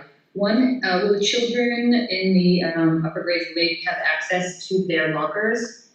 And as far as the children who are remote, does their day end after lunch if they don't have specials, or will their day also continue at the same time frame as live instruction? So let's do the locker thing first. We did, we have locker access, correct? At this point, we're not going to start the year with locker We're not. access, and we're going to reassess. I did not know that. I apologize. We're going to reassess as it gets colder with coats and everything, so we'll come back to that. But at the start of the year, we're not going to have lockers. Okay, that makes sense. I know a lot of districts hadn't been, and we were still debating it. So the answer is not on lockers at the beginning. The second piece, what was the second part of the question? I apologize. Will the children who are on remote learning, will their day end after their lunch break? Or it was a little unclear because I thought I read that they would continue their day, like maybe their day would go till 3 o'clock. Is that the same for the remote learners as well? They will, they'll be having at least one special, plus any academic intervention services, but there could be times it ends a little bit earlier if they don't have one of those scheduled things. Okay. Thank you. Thank you. Thank you. Mr. Nicholas, next question. Yes, regarding special education, how will students with special education accommodations through IEP, such as scribe, test extended time, and other modifications, readers, will there be extra help and/or math lab in secondary schools? 2, will there be any time for socializing clubs? School is not only education, which is understandably the most important, but we can't forget emotional and human growth. The student peer mentoring programs, such as Natural Helpers, that Whitman has in place is essential for these special kids. They are going to go to their friends and peers for assistance before they reach out to adults that they can only see physically once or twice a week. Will there be extra support towards mental health awareness? So Yeah, I mean. So the accommodations first, yes. Yes, in other words, every accommodation that's in place has to be, any accommodation that exists has to be in place to the greatest extent practicable. So as long as there's a way we can do it, physically we're going to do it. And yes, any club that can work within the social distancing guidelines, we'd love to get going. So we have every intention of trying to create as typical an experience as we can for our regular and special education students as we can. So, for example, we have Natural Helpers and Best buddies, yeah, and Best Buddy. I'm sure we're going to eventually try All to make it work either Zoom or Yeah. Okay. Absolutely. And I think one of the the overriding factors is that, I mean, we as a board, administration, staff, I mean, we recognize the social and emotional. We've been talking about that at length. And I think it's important for the community to know that we are going to make that, an important part of everything we do. 15 minutes earlier, and whatever the is for each building, because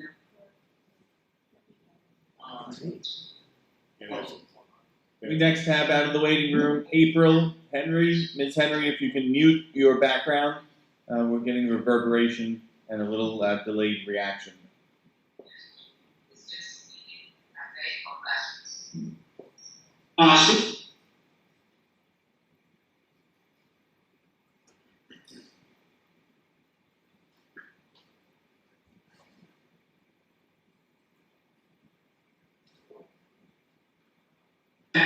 we plan to do it, we get into more socialization, and they're going to lead tabletops. And we did an exercise with one middle schooler. Children that have quarantine is that, so we need to be more serious.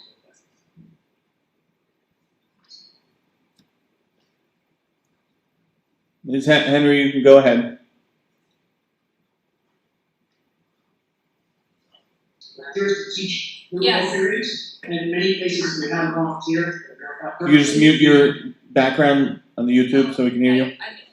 I I have a question about the students in the dual language program in the elementary school and how that is potentially going to work with the hybrid model, depending on if the teacher, if the class is a dual teacher model or a single teacher who does both languages.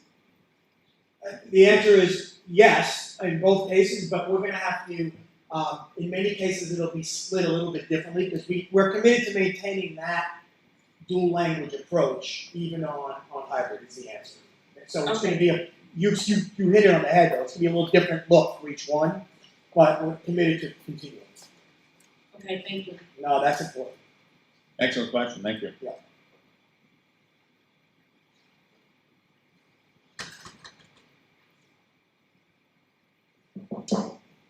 Just one more question while we're waiting for Christina. On the elementary remote model, we showed an example. So what happens after 12 noon? So there'll be a special of some sort, whether it's physical education, art, or music. There'll be all the academic intervention services of some sort. There'll be a group activity of some sort, or an independent activity possibly. Asynchronous work. So there's still plenty to do, but it could be asynchronous at that point. Okay. Yeah, still plenty of things. Okay.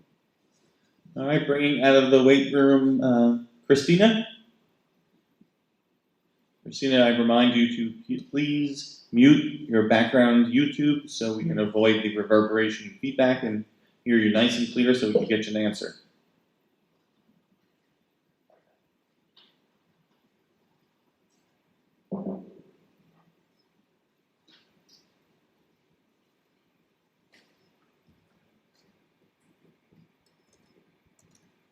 While we're waiting, I've got one more good question that came in on masks, speaking of which. And obviously we have a universal mask requirement, whether in class or not, but what is the enforcement mechanism on that? The enforcement mechanism is that just like we tell you that you can't chew gum in class, or just like we tell you that you can't take someone else's property. The mechanism is going to be that we're going to remind people that they have to wear their masks, and then there's going to have to be penalties if they don't. Okay, so they could be subject to discipline for refusal. Absolutely. Okay, thank you, Dr. Bruno. Okay, Christina, are you with us? Hi, can you hear me? We can hear you perfectly. Go ahead. Great. I'm actually calling in reference to the SHIP program for the 3-year-olds at Oakwood Primary. Is that program still going to be taking place? And are the kids also enforced to wear masks at that program? And also I know this question may sound silly, but is it an air-conditioned space for them, especially if they have to wear masks at the age of 3? Okay, thank you. I'm going to ask our Assistant Superintendent for Student Services, Ms. Papillo, to answer that. Hi, good evening. So at the preschool program, yes, the classes we're anticipating to run those classes following the elementary school model, which would be a hybrid model, with the enrollment being split. The classes the rooms that are currently houses the preschool programs are air conditioned. And the students, obviously, because we do have a universal mask requirement, they will be wearing masks. Okay, so this is for the 3-year-olds, though, not pre-K. This is our preschool program. And that's for the SHIP program? For the South Huntington Intervention Preschool, as well as for our universal pre-K program here at JKAO, as well as at Oakwood Primary Center. Okay, and they have to wear masks, you said, right? I'm sorry. Yes, that's correct. Yes. Okay, all right, I appreciate the time. Thank you. Thank you very much. Good question. Okay. Thank you.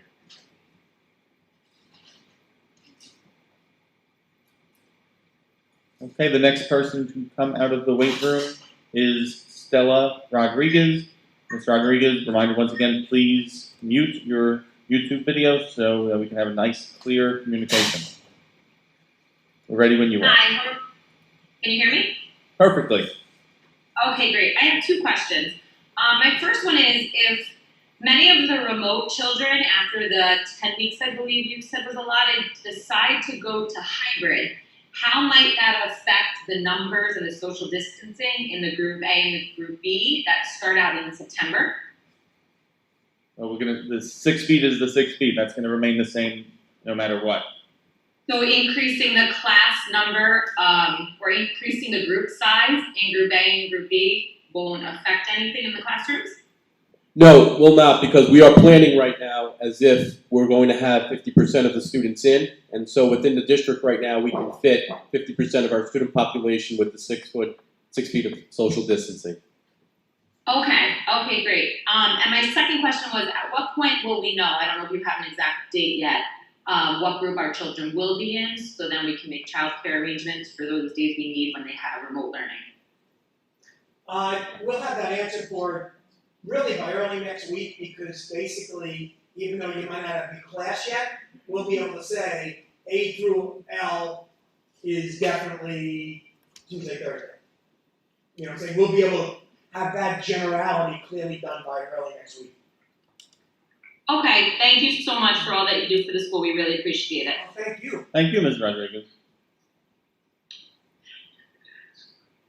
It came up.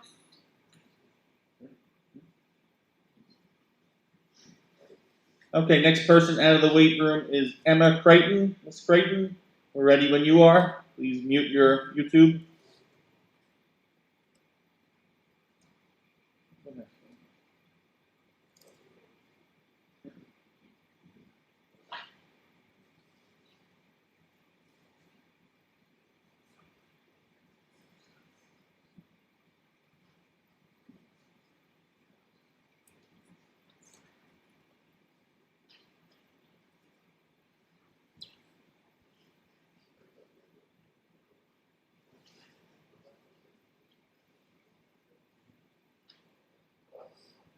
I sent her a message and then I'm trying to get her to unmute herself, so she just may not be there.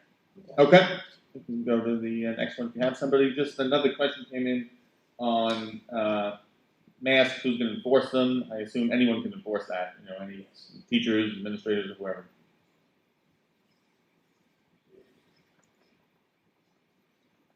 Now, I know that we increased the substitute pay recently.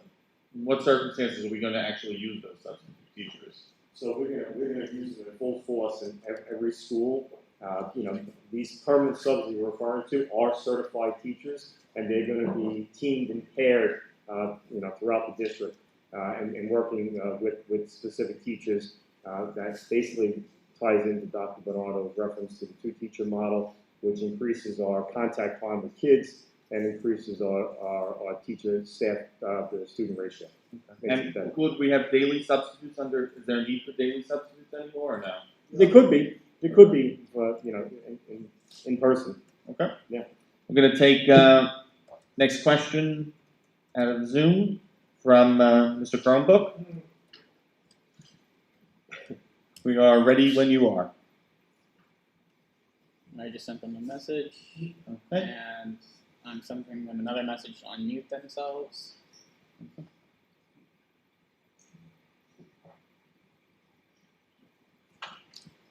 Is that me?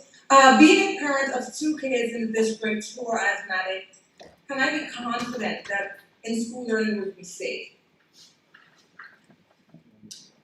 Yeah, I mean, that is one of our overriding purposes, right? Board of Education, I mean, we have to make sure that we get top-notch education for people and do it in a safe way. And safety informs this entire plan.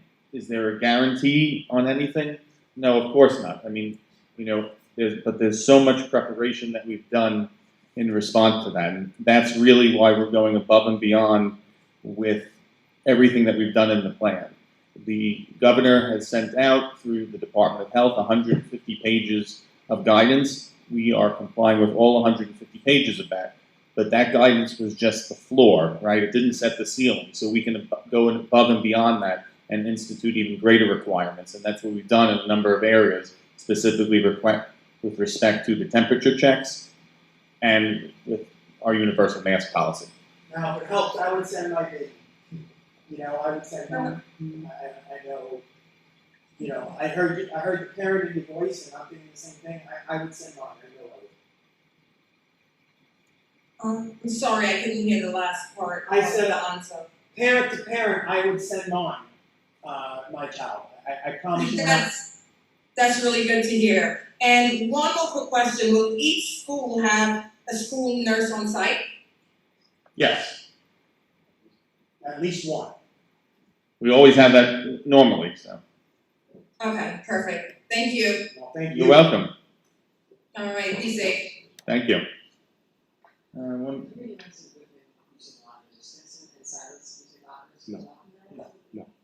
Secondary, we're gonna revisit.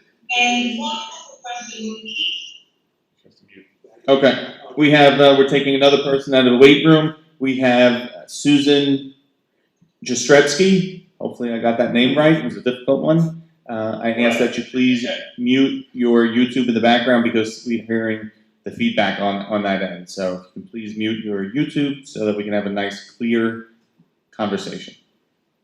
Let me start by saying this is Steve Jastrzebski, not Susan. And you pronounced the last name absolutely perfectly, so I'm very impressed. Oh, thank you. My last name is Ciapetta, so it's often difficult and often mispronounced. So I try to get the last names right. Go ahead. So I got a couple of questions. One is specifically about Virex. When during the day is the Virex going to be applied? Is it going to be applied throughout the day while the children are in school, or is it going to be strictly something, after hours, overnight? And when is it going to be applied on the bus? Dr. D'Elia, you want to take that? I'll take that. Okay, it's going to be applied throughout the day. We're going to make sure we get as many places as possible during the day, but at night it will be in all areas, all big areas. The high contact areas, we'll be getting that throughout the day. And the last question was the bus. We'll be using that same green agent as well on the bus. And they'll be cleaned in between the AM and PM runs, but during each school run, the high contact areas, like the handrails, will be cleaned by the drivers during those times as well. Okay, and during the school hours when it's being applied, just for an example, my daughter's going into the first grade. She gets there, starts the first grade. At what point during the day will that classroom or her seating area, et cetera, is going to be? Is she going to be breathing this in, inhaling this, touching this sort of this virus chemical throughout her school day, or is it going to be in areas that the students are not going to be in contact with? Well, I'll speak specifically to elementary school because she'll be spending most of her time at the same seat. So we will not be applying Virex during that time. At night, they will be applying it, so she will not be breathing anything in. But also during the day at the elementary school is when they're going to be using it in the bathrooms more often in those areas. Okay. My second question is about a child with a fever. I can only assume that any child with any sort of fever over 100.4 is going to be treated as a COVID case or a potential COVID case. Is that correct? It'll all be treated, anyone with a fever above that number will be treated as a potential COVID case, with the absolute expectation that 99.99% of them won't be COVID. So we're not going to start quarantining people that someone goes home with a typical strep throat fever, but we're certainly going to take every precaution as if it was COVID until we get an indication that the person can come back to school. Does that make sense? So yes, we're going to treat it that way, but we're not going to start quarantining everyone because there would be false quarantines every minute. Right. Yeah. Of course, because every other virus will cause a fever. So in that case where one of my children has, let's say they do have strep throat, they come home with 101 or whatever, 24, 48 hours later they're feeling great, feeling fine. What's the protocol to get them back into school? As long as they haven't tested positive for COVID, they come back to school. In other words, the healthcare professionals are telling us that if they have any worry over COVID, they're going to order the test. Your family physician will order the test. So, if we believe there was an outbreak, we believe there was a contact, we would point you in the direction of a contact of a tester. But your family physician, say they just went home with 100 fever and they might just have strep throat, your family physician will make that decision with you if they need a test. Okay, so what I'm hearing is that an indication. So a fever doesn't necessarily mean that a COVID test is going to be required No. to get back in. Is that correct? Absolutely not, especially with the little babies. I mean, they have fevers constantly, Right. you know, the little ones. Okay. Okay. And just for the sake of possibilities here, this if they are quarantined for any reason, even if for contact, will full-time remote learning be available? Yes. Okay. That's great. I appreciate you guys, and thanks for hearing my questions. Thank you. Dr. Arrow, let's say they're sent home with that fever. Are they required to have documentation from a healthcare professional to return? No, we're not, according to the school, well, I mean, we'll check out with the school physician, but unless there were other COVID concerns, no. Okay, so theoretically that person could come the next day, I guess then they would get temperature checked Yeah, again. you get them to check. Your fever's not gone if you got COVID. Right, okay. Okay, we have an avatar. I'm on a roll. They got your Strepsy right?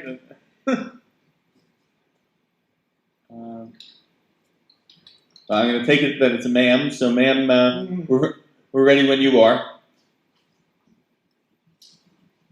Hi, can you hear me? Perfectly.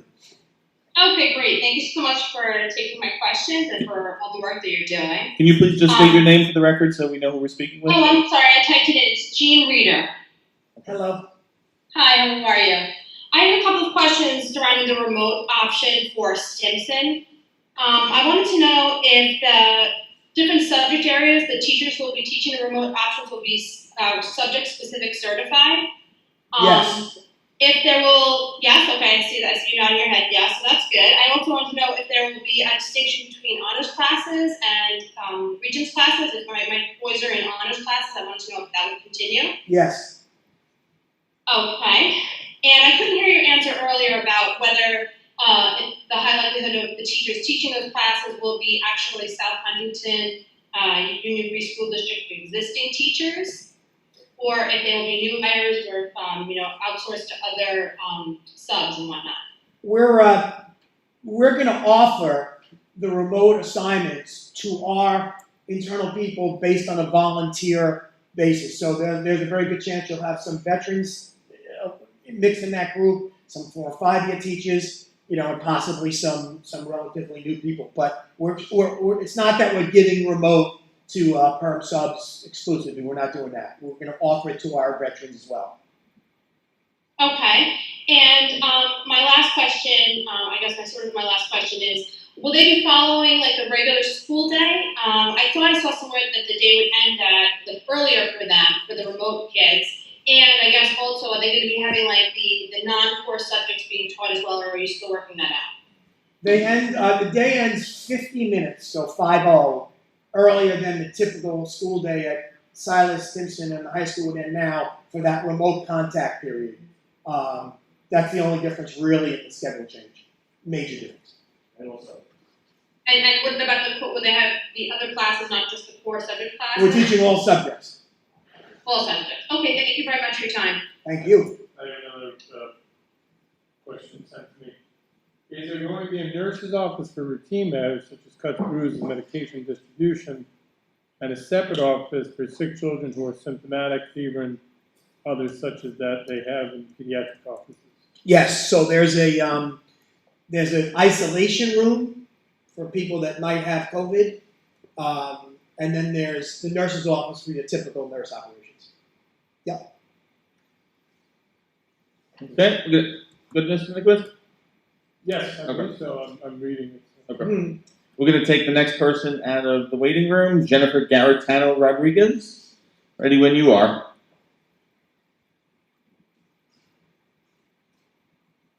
I just wait a few more minutes. I sent her a few messages. Okay.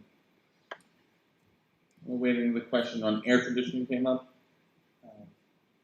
Obviously, not every room has air conditioning. Let's deal with the ones that have air conditioners. Air conditioners are now allowed to run. Is that correct? And is there any particular cleaning protocol for the air conditioners?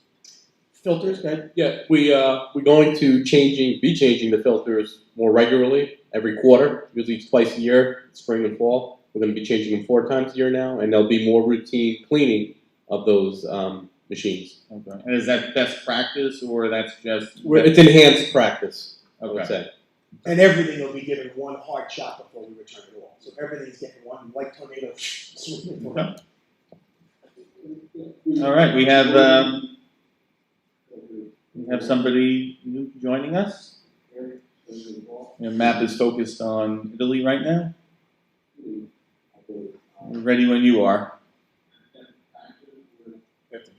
Yep, you have to, sir, you have to mute your YouTube. Oh, sir, and oh wow, this is very cool. Please mute your YouTube so we can hear you clearly. All right, we have.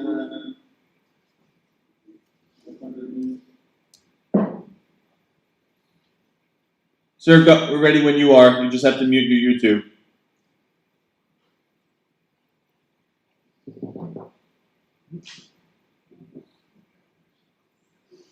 Right. Okay. We're watching them watch us.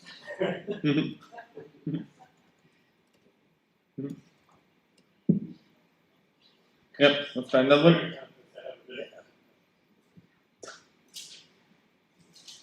one. I'll put them back in the waiting room. Okay. Go back.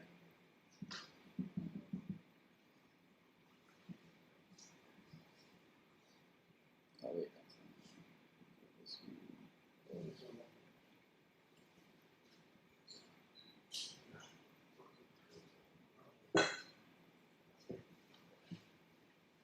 Okay, we have another person out of the waiting room, Kristen Janess. I sent them a message. Hello. Hello. Hi. I have a follow-up question to the dual language program first for elementary. So it sounded like you were saying that you would be possibly offering standalone and side-by-side in the hybrid model. And I was just, I'm slightly concerned about the side-by-side model because to me what that sounds like is you have your English and your Spanish alternating days, and then that means you have your English all in person and your Spanish all at home, or vice versa. So for elementary students, dual language standalone seems to be the only way to make sense. So I was just curious if you could elaborate at all, if you've had any of those conversations. Yeah, we are actually having those Just taking conversations. that. We're actually having those conversations, so as Dr. Bernardo said, the dual language program will absolutely run. And to address that concern of the potential of always getting either the English or always getting either the Spanish in one setting, it won't be scheduled like that. It could very well be scheduled on a week-to-week basis, but in terms of that side-by-side model, which we do have and will still have, that will be worked out so that no one language will be offered in a singleton setting. Okay, thank you. Do you have any idea when we might know when we are being assigned, when we're getting those assignments? Sure. It doesn't seem like it will be in time for I don't know, it just might affect some of our decisions, so I'm just curious if you have any idea when we might know about our assignments. So in terms of schedules will be a couple weeks. Okay. I also had another follow-up to the sick kid situation. So if a child is sick, but it's confirmed non-COVID, but they do need to stay home, let's say it's strep or something like that, or for any reason that they need to stay home because they're sick, are they able to log in to let's say they're in A group and they're supposed to be in person, are they able to log into the B group remote for the day? Because, sometimes they're not eligible to go to school because of the fever requirement, but they're not necessarily not able to learn. Certainly nothing would stop them from logging in, but remember, it's predicated upon the fact that you did something in class yesterday that you're working with at home today, right? Because that's that dual project model. So certainly we wouldn't stop anyone from doing that. It would be predicated upon whatever what you can get out of it because you weren't in school, say, the day before when they did pronouns and you worked on pronouns now. But certainly we wouldn't stop anyone from doing that if it benefits them. Okay, and I assume it's something that we can like discuss with the teacher as well, right? Like Yes. in terms of getting work or missed work, anything like that? Yep. Okay. All right, thank you. And again, I appreciate and we appreciate all the work that you are doing. So thank you. Thank you. Karen. Special ed son has math period 2, then math lab period 3 at the high school. So those classes be the same at home in regard to the amount of time of each period, plus will co-teaching happening with the child at home. So you're following the schedule on the remote. No, yeah. Yeah. Okay, we have somebody, another person out of the waiting room. Sir, can you please state your name?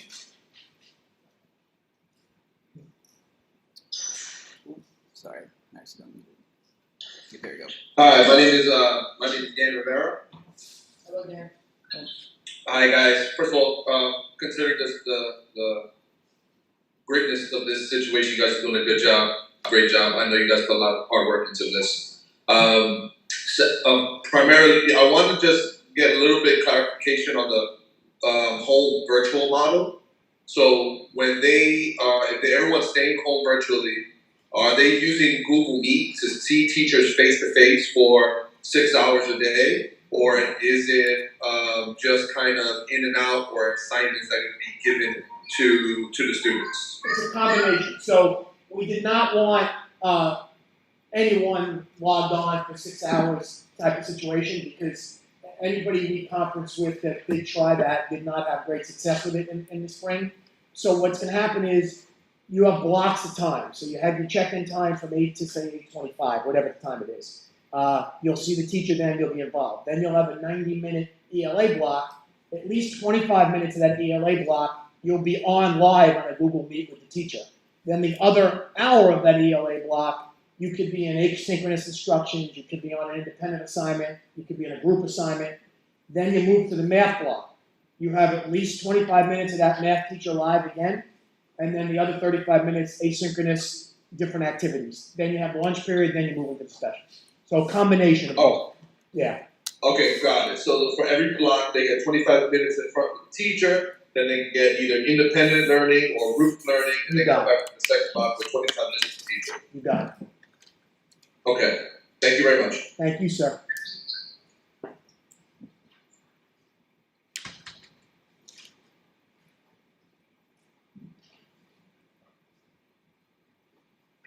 What does it still fair schedule? The only remote classes and 15 minutes early, or also hybrid remote days are 15 minutes shorter. The school day ends 15 minutes short. Okay, we've got another person ready to come out of the waiting room. Ms. Kristen Wolf. You may begin.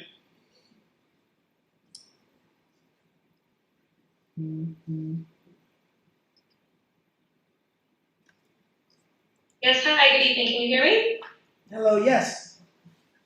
Hi, how are you? I'm not sure if this was addressed already, but I was wondering if there was still going to be a kindergarten orientation, and if so, has that date changed? I believe it was originally scheduled for the 1st. The kindergarten orientation. I think what we're trying to do is be able to, I think, finalize some of the details relating to placements and so on and so forth, so that we will be able to provide a little bit more information for parents. But another date for the orientation will be forthcoming. Okay, thank you. And then I just had one more question. In the kindergarten classrooms, do they sit at tables or will they have individualized desks? They will be sitting at individualized desk seats. Desks. Okay, great. Thank you so much. Thank you. Sorry. Okay, next up, Claudia Ferreira.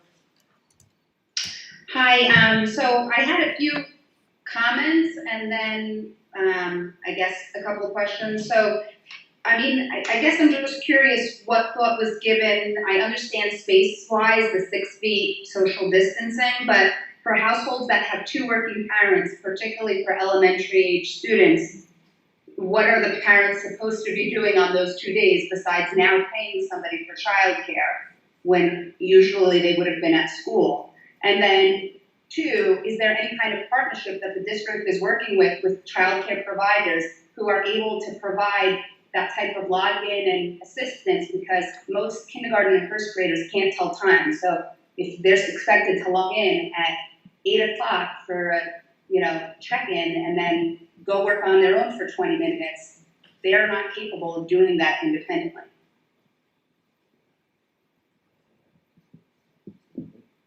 Yeah, so we absolutely understood the childcare piece, and it just mathematically, as much as we wanted to do it, we absolutely can't do it and keep within the social distance space. So there was no option for us, in terms of that, and we looked at it every which way. And we'll continue to partner with the Y and some of those different agencies on before and after care in terms of someone to be with children during the day. We can't find an organization that is willing to do the log on things with kids. We did check. The reason we went with the dual teacher model was to provide a little bit more support to the little ones without having to have them log on to watch a live lesson all day. So we came as far as we could on that. Well, it's still disappointing, I must say. What would you have us change? What would you have us change at the elementary level? I'm sorry? What would you have us change at the elementary level? I don't see why additional space couldn't be rented to make additional classrooms available. If you're going to have permanent subs and have all these additional support teachers, why they couldn't be with a teacher's assistant or a permanent sub on the opposite day in rented space, or use some of the old library or other buildings, even, get trailers on site, because not just the monetary piece, but finding the child care location. Like you said, the district couldn't find someone, so now it's up to parents to scramble, at the 11th hour to find someone to do this. I understand your frustration. I mean, we did consider other alternatives. We do have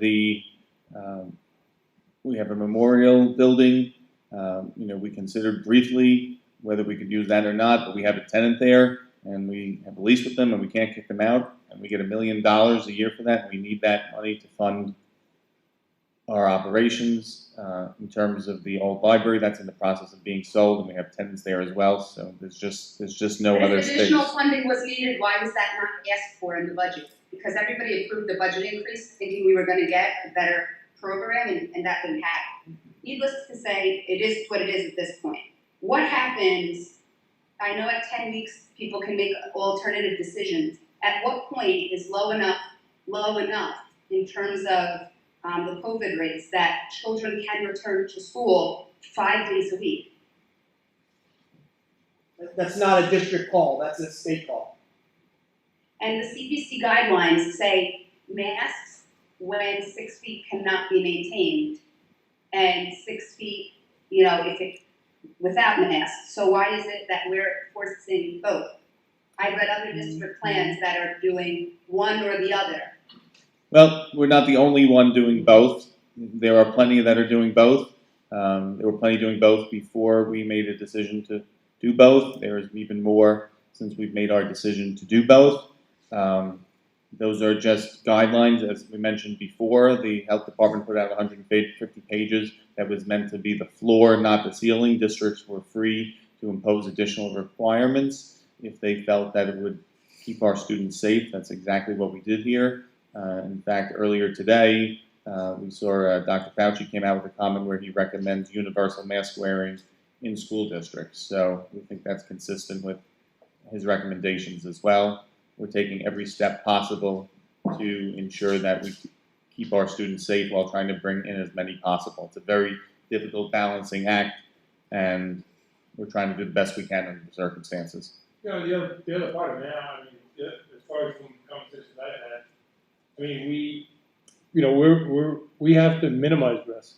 We have to. This is constantly evolving, and the risks are unknown. We're charged as a board and an administration to minimize the risk to children and bring them back in the safest possible way. So wearing masks and I know, but you're talking about the health risk, which I can appreciate, but what about all the social risks? Because children are really missing out, the social and emotional learning at all age levels. Right, yeah, so Behind yeah. a plexiglass shield, wearing a mask all day, 6 foot from everybody, so that everybody feels afraid of one another. I don't know that at 6 years old, that's wonderful. Right, so I just want to finish what I was saying before, if I can. Because I was going to comment about that. We have a lot of charges to our duties. We have many charges. One of them is to keep children physically safe. One of them is to keep them socially engaged. One of them is to keep them in school. There are a lot of competing interests that we have to consider. I think you've heard through the presentations that we've had tonight that we are trying to balance all of those considerations. So, to say that, for example, well, we didn't get extra funding, so we can rent extra buildings. I mean, our budgets, when were they done? Right. So our final budgets are done April. We go through the budget hearings, and then boom, this takes off. I don't know that the world was able to foresee where we'd be right now. And given where we are right now, I imagine the funding has been somewhat impacted on a state level. Am I wrong? Yes. It has been impacted, right? So we can't dial up Albany and say, can you send us some money so we can rent more buildings? No, we're going to be lucky to hold on to the money that we do have now. I mean, there is a sort of Damocles hanging over our head, and if funding does not come from the federal level, we are facing potential cuts throughout the school year, and they have promised our state officials that those cuts will be substantial and very painful. We've been constantly in touch and advocating for the schools on Long Island with Albany. We've been in touch with Albany through our administrators, through our school board association administrators. I mean, one of the things that I often tell my friends, my family, people in the community is we have been painlessly considering. I can't imagine one of the things we talked about tonight that we haven't talked about as a board and administration together. These are challenges that the world is facing in crisis situations. Child care is not, it's very serious. I have people in my life who are faced with losing their jobs and their children's health and safety.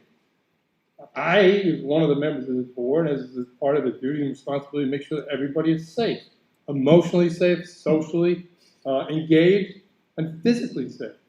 I know there are people in my circle who have died from COVID-19.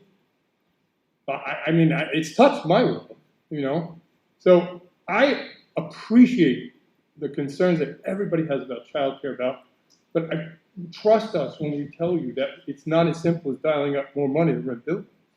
And as far as wearing masks in classrooms is concerned, I had a friend of mine I was having this discussion with, and I said, well, okay, if somebody contracts COVID-19 and they're not wearing a mask, are you going to turn around and say, you didn't do everything you could possibly do to protect my children?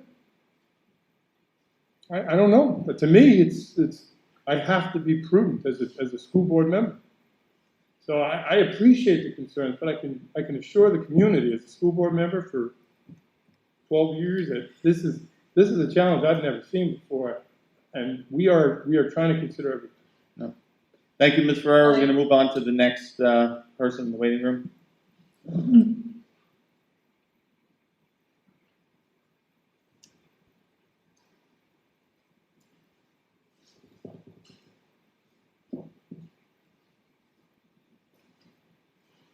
Okay, next person up is Debbie Nichols. Ms. Nichols, ready when you are. No, she's not in the meeting. Yep, okay. She left? Okay. Looks like our next person is Sola. Sola, you need to turn off your YouTube in the background so we can hear you. Nope, they left. Sola left? Okay, no Sola.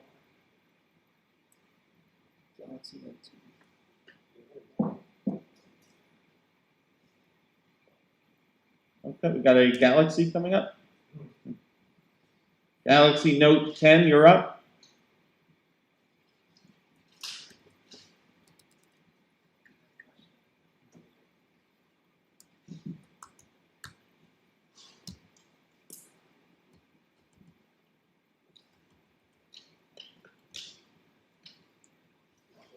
Yep, Ms. Carey? Will we be asked to sign a COVID waiver before entering school, releasing the district of any responsibility for COVID?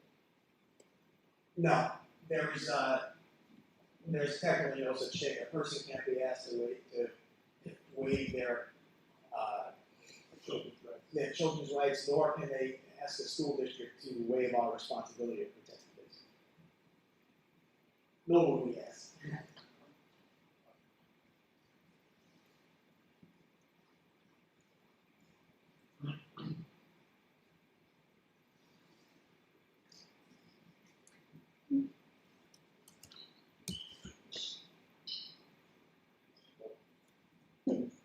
Okay, we have somebody new out of the weight room. I don't have your name. Looks like, sir, you went to Chaminade, so go ahead. Good evening. Thanks for having me in. I just want to go on record. Could you just say your name for the record, sir, please? Sorry, yeah, it's Graham Otten. And let me mute the YouTube. Thank you. My name is Graham Otten. I'm the father of an incoming kindergarten student. My daughter's name is Millie.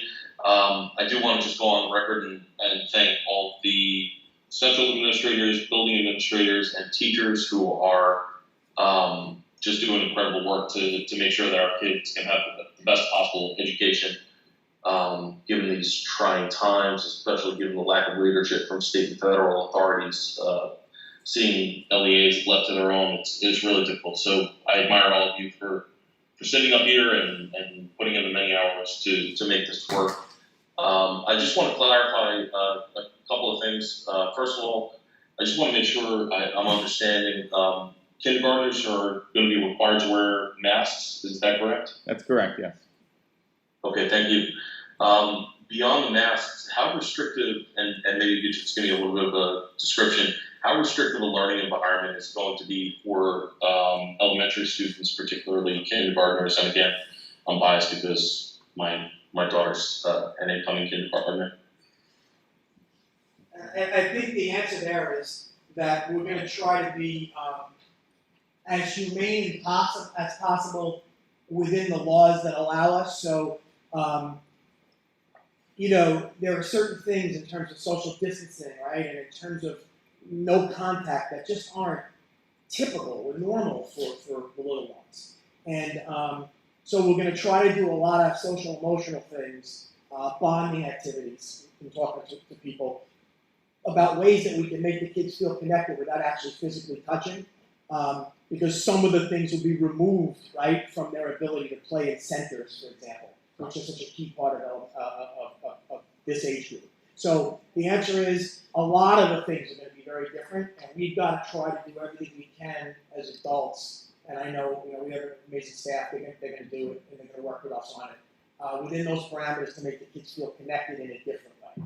So it's not a great answer because the answer is that it's very different when you can't be socially connected as little ones. So it's going to be very different. But we're going to do what we can to make it as least painful as possible, if that makes sense. I appreciate that, Dr. Bernard, and I would just advocate for, if kids are wearing their masks, if they can find as little restriction as possible, especially at those lower levels where we think possibly, and I know the science is uncertain here, but where we think transmission is not as dangerous. I just think that's so important for these young students. I also want to commend you all on the teacher model. I think it's a really novel approach for the in-person, the hybrid model, and I really appreciate that. So thank you all, and good luck. Thank you. Thanks. Anyone else in the waiting room? Yep.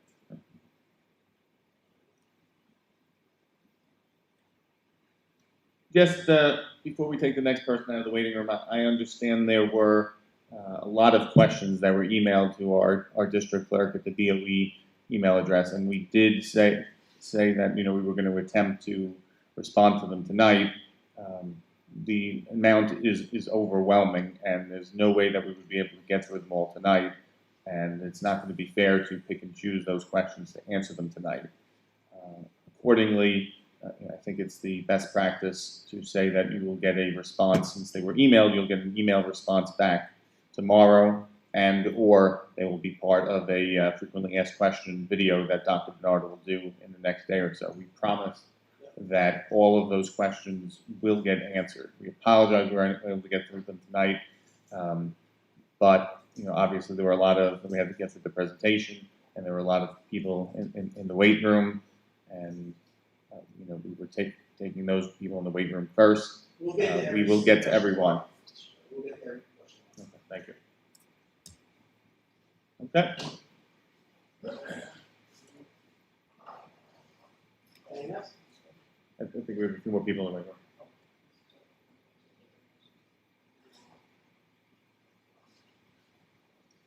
This one's just loading. They're in the waiting room. Well, just to make sure that people in the waiting, Turn them off so I can hear Okay. if they're talking. Go ahead, ma'am. Hi, can you hear me? Yes. Oh, okay, thanks. My name is Mara Stranger. Okay, go ahead, ma'am. I appreciate this long night that you guys are being there to try to answer as many questions as you can. I actually did email some of my questions, but one of my main questions that I have personally is on page 14, you mentioned that you will make accommodations for students who live in a family with a high-risk individual. We are blessed to live in a multi-generational household, which means we have a family member over 80 years old. So how is the district accommodating that, and what does that mean? Well, I have the same thing, in my house. Yeah, we live with my mom, and I love it. In other words, families are choosing to take remote. Some families are choosing to do all remote because of it, and that's certainly an option that we're supporting families. Then other families are telling me that they're coming in despite the multi-generational thing. So we're really giving families whatever option works for them. We'll accommodate.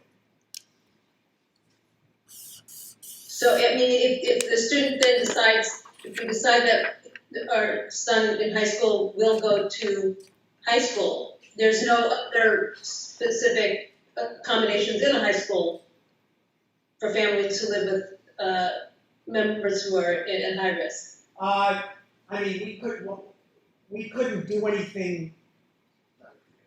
I don't know what we would do differently. In other words, I don't know what we would do differently for someone that lives with someone that's elderly. I just asked because it was not on your slides, and you mentioned that you would provide accommodations, so I didn't know if you meant accommodations like you could just decide not to send your student to school and they would do all remote, or if there was something else that you... No, there really is, other than being as easygoing as we can with parents who choose remote, that's really where we are. Okay. My other question is, assuming that my son does go to school, he has several classes that are already on alternate days in the high school. Which means if they're on alternate days, he's either only going to always see that teacher or never see that teacher. Well, one of the reasons we're not doing alternating days, we're doing Tuesday, Thursday, and Wednesday, Friday, is so it's never the same thing each time. Does that make sense? If we went with alternating days, you would be stuck with that. You're right. Instead, these days, that's one of the reasons we did that. Okay. Okay, thank you so very much. Oh, well, thank you. Okay, we have a couple people left in the waiting room. We're going to take them out of the waiting room sequentially, and then the waiting room will be closed after that. Next up.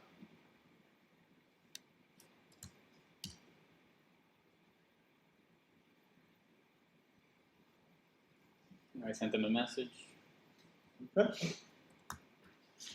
And just to reiterate, because we know that you may want to have heard the answers to the questions that were submitted in writing, so we will make sure that those get posted as well, whether it's in a written FAQ on the website or each question answered individually. We'll figure out to make sure that people see those answers to the questions as well. All right, their mic's on, so they should be hearing us if they're at their computer. Okay, ma'am, are you available? I'm actually her husband. Can you hear me? Oh, yes, sir. Sorry. Please state your name for the record. Problem. So we just want to confirm. So we have our daughter's our son's going to Birchwood, our daughter's going to Silas. Obviously, we will be able to schedule both be at school on the same days. We'll make that happen. Okay, and then the second question, just to confirm, just because it wasn't exactly clear to us at that time, is so 1 week they'll be Tuesday, Thursday, the next following week they'll be Monday, Wednesday, Friday, so they're alternating 2-day and 3-day weeks?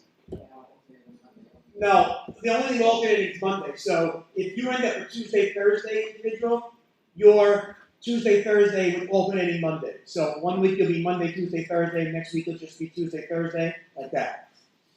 Oh, okay. All right. So they'll always be Tuesday, Thursday, with every other week being on Monday. We kept that because for some people they said it was best for work if they could tell everybody specifically each week. Okay. Are the kids required to do any kind of swab testing? My wife works for a medical office, and she says a lot of students are calling up and getting tested before school starts. There's no mandatory testing for students before school starts. In other words, certainly people are welcome to do it, but at the rate of 70,000 tests a day in New York State, that would be November or December. We checked with the health department before they could get to everybody. So they didn't put a mandatory testing in for the state. Okay, thank you very much. Thank you. Thanks, sir. Okay, next person out of the waiting room is Sunil Samuel. Sorry, Sunil Samuel. We are ready when you are. They left. They left? One This person's one? going, it's the last one, but they were in already, weren't they? Or Ms. Rodriguez, Jennifer Garatano Rodriguez, you with us now?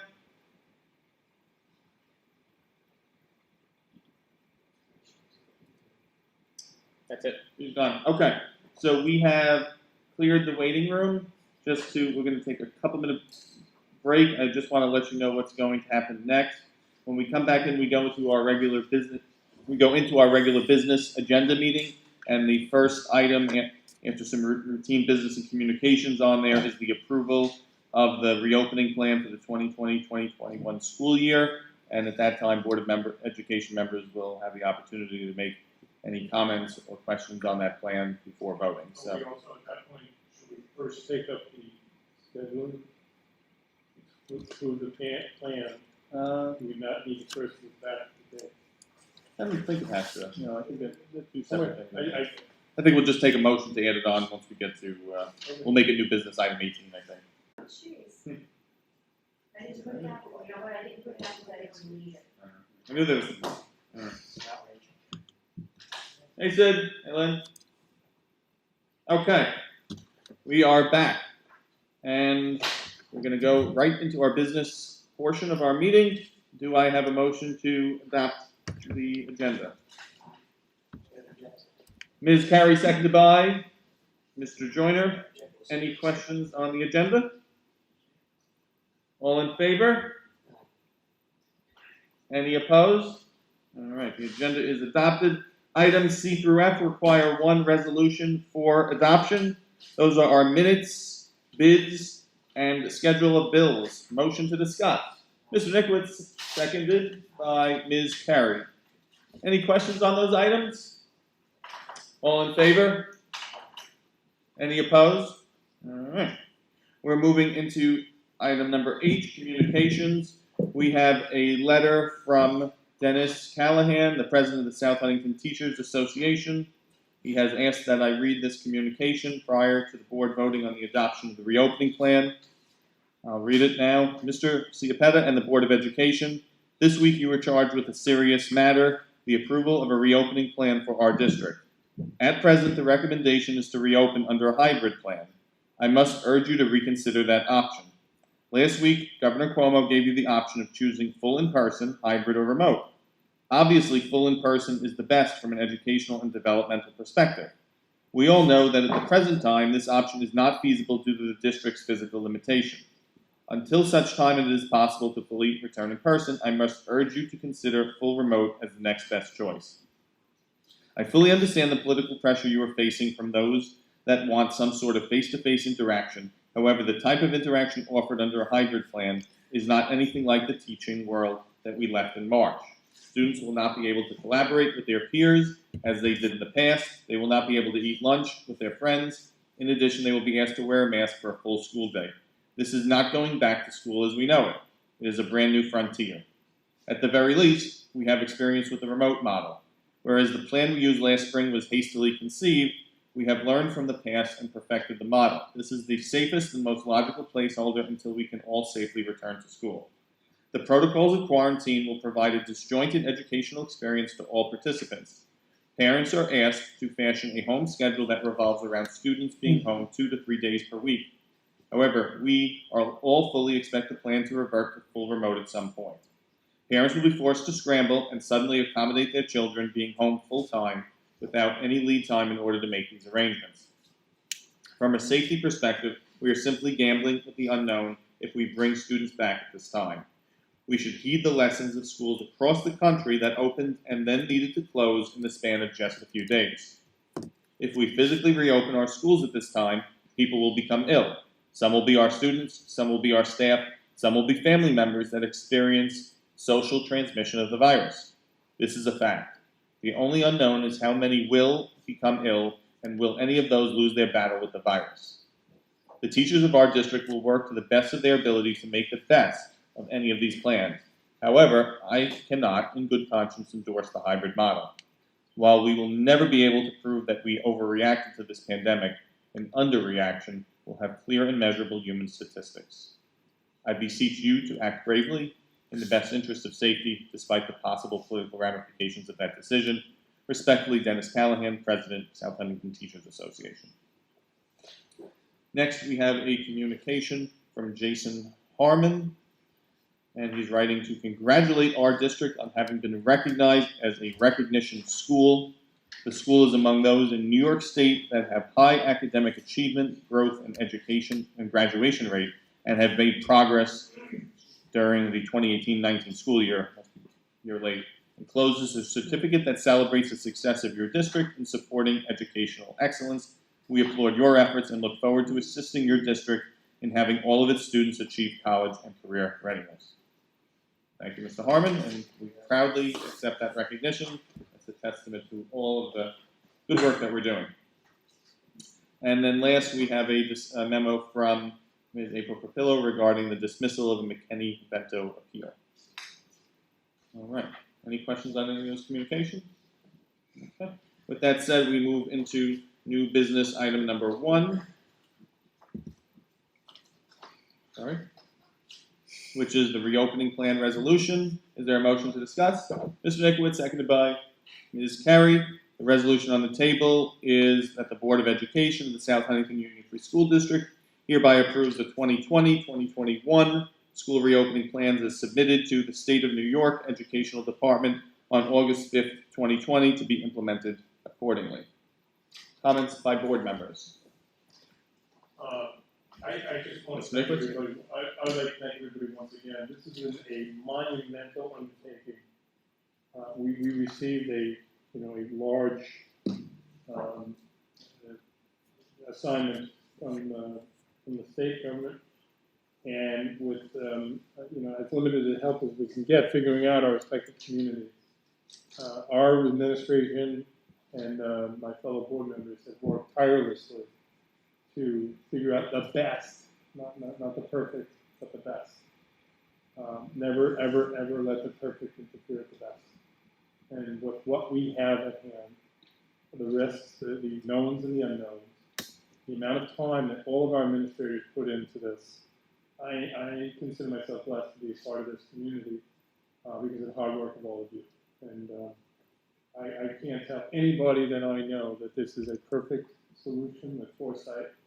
I can say based on our judgment, what we know, what we have at our disposal, the information that we have access to, the representation we have on the board, the representation of the administration, that our collective judgment has come up with a plan that is the best we can come up with under these dire circumstances. And I want to thank everybody for their input, including members of the community all throughout this process. So Thank you all. Thank you. And I also, if I can just add Yes, on to that, I'd also like to thank, Mr. Callahan and specifically Ms. Callahan and the union. I read his letter, I listened to his words. He is as dedicated to the school children. He and his members are as dedicated to the school children in our community as well as any other community. Understanding his words and concerns and certainly considering them. I appreciate what Mr. Callahan and his union is navigating right now as well. So I thank him for his words and I thank him for his support. And while he may not endorse the plan as per his letter, I can tell you that he and his union will carry out the plan better than anybody, any other body of teachers that I could ever ask for. So on behalf of, at least myself, I can tell you thank you for Ms. Callahan and every other the staff of our community, our custodians who make the school clean, our AV people, Lou, people. I mean, we have just come together as a community, and I thank you all. Thank you, Lou. Make my hair look lighter. Thank you, Mr. Nicholas. Other comments by board members on the reopening plan? Just a couple comments, more than a couple, but I wrote them down. Oh, Sidney, yeah, Sid, go ahead. I was just going to say, as a parent with 2 children entering the district, this decision weighs heavily on me. It has been a struggle, so I sympathize with parents who are weighing these weighing decisions. But I know within my heart we did everything that we possibly could to become the best case scenario. And we cannot predict the future, but we have put our best foot forward on all levels we possibly could have. And I move forward with this plan wholeheartedly. And of course with the rental reservations, but thinking about the whole of the community, I'm here to push this forward and make sure that we address this in an ongoing timely manner, which we will do, to reflect the needs of the community. So I just wanted to say that thank you to everyone and being helpful as you all have been in this endeavor. It's uncharted waters, and it's been monumental to go through this with you and to still look forward to a better day as we move forward. Thank you, sir. Anyone else? Okay. Just have a few remarks I want to make. I said at a Board of Education meeting in May that public school districts were facing unprecedented challenges. That statement is as true now as it was then. I was confident in May that we would rise to meet those challenges, and my confidence is now even higher that we will do the same as we enter a new school year. My confidence is not misplaced or overly optimistic because it is rooted in past success. It is rooted in the foundation that has been built in South Huntington of collaboration between our excellent administration, our dedicated Board of Education, and our talented and caring faculty and staff. It is rooted in the fact that we not only believe that no child should be left behind, but we actually practice what we preach. It is rooted in the reality that in South Huntington, no problem is too difficult to solve and no idea too big to embark on. This is not to underestimate in any way the challenge presently before us. It is indeed daunting, and it has taken every one of Dr. Bernardo's 30-plus years of experience, 15-plus hours of work, 7 days a week, and his reputation as a sincere and compassionate leader to pull this off. The result is a reopening plan that is extremely well thought out and comprehensive in scope. Not only does the South Huntington plan meet the criteria of the 150-page guidance disseminated by the state, but it actually has the potential to continue advancing the impressive academic gains that our district has made over the last 10 years. This is an impressive piece of work, and I want to thank everyone involved in the collaborative process, especially our Board of Education Vice President Laura Carey, who sat as a representative of the board on each of the reopening committees. The decisions were numerous and complex, but the overriding goal was how to maximize the amount of in-classroom time while protecting our students and staff from this insidious virus. This was no easy task, but I believe the board, administration, and reopening committees have found the exact right equilibrium. Certainly not everyone will be thrilled with all of the choices, but all voices were heard. And the best compromise is often when all parties leave a bit dissatisfied. We are certainly not declaring mission accomplished, as much work remains to be done, and new questions and complications will present themselves on a daily basis. But I am supremely confident that our leadership will rise to the occasion, as they always have. I fully endorse the district's reopening plan as making the very best out of a bad situation, and I look forward with great enthusiasm to the success to come. Our district is a shining example of how to educate a population that so perfectly matches our country's beautiful diversity. Pandemic or no pandemic, virtual, in-person, or hybrid, that will not change. Thank you.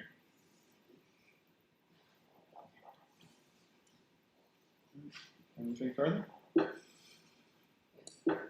We'll take a vote then, of the board. All in favor of adopting the reopening plan?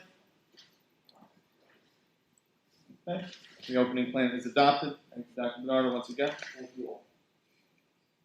All right, moving on to the rest of our new business. Item number 2 is a purchase offer for the Teen Center at 310 West Hills Road. Motion to discuss. Ms. Carey, seconded by Mr. Nikowitz. So, as many of you know, we have had our property known as the Teen Center on the market for a while. We have now received an offer. We've received an offer from the Barton Law Group.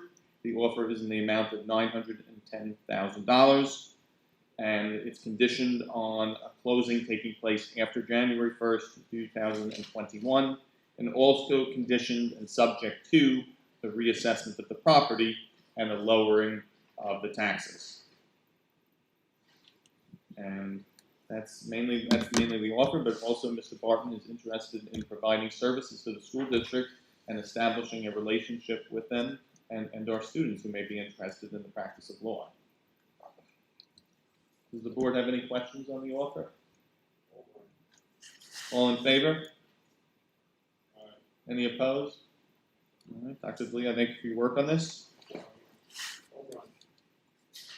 Moving on to new business item number 3, approval of the lease agreement with the Tri-Community and Youth Agency. Motion to discuss.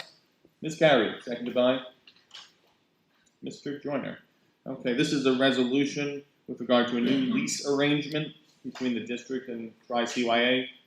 Currently, they occupy and lease from us a portion of the teen center, but with the teen center being sold, we needed to relocate them.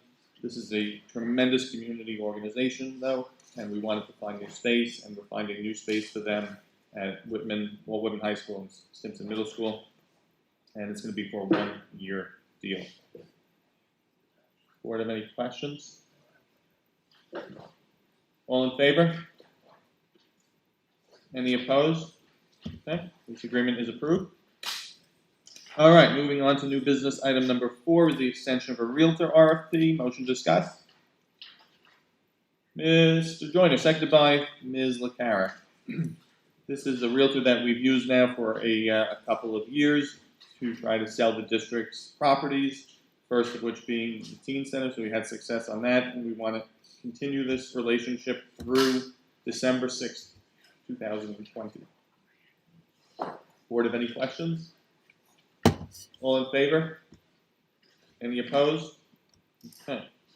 Moving on to new business item number 5 is the approval of a music consultant agreement. Motion to discuss.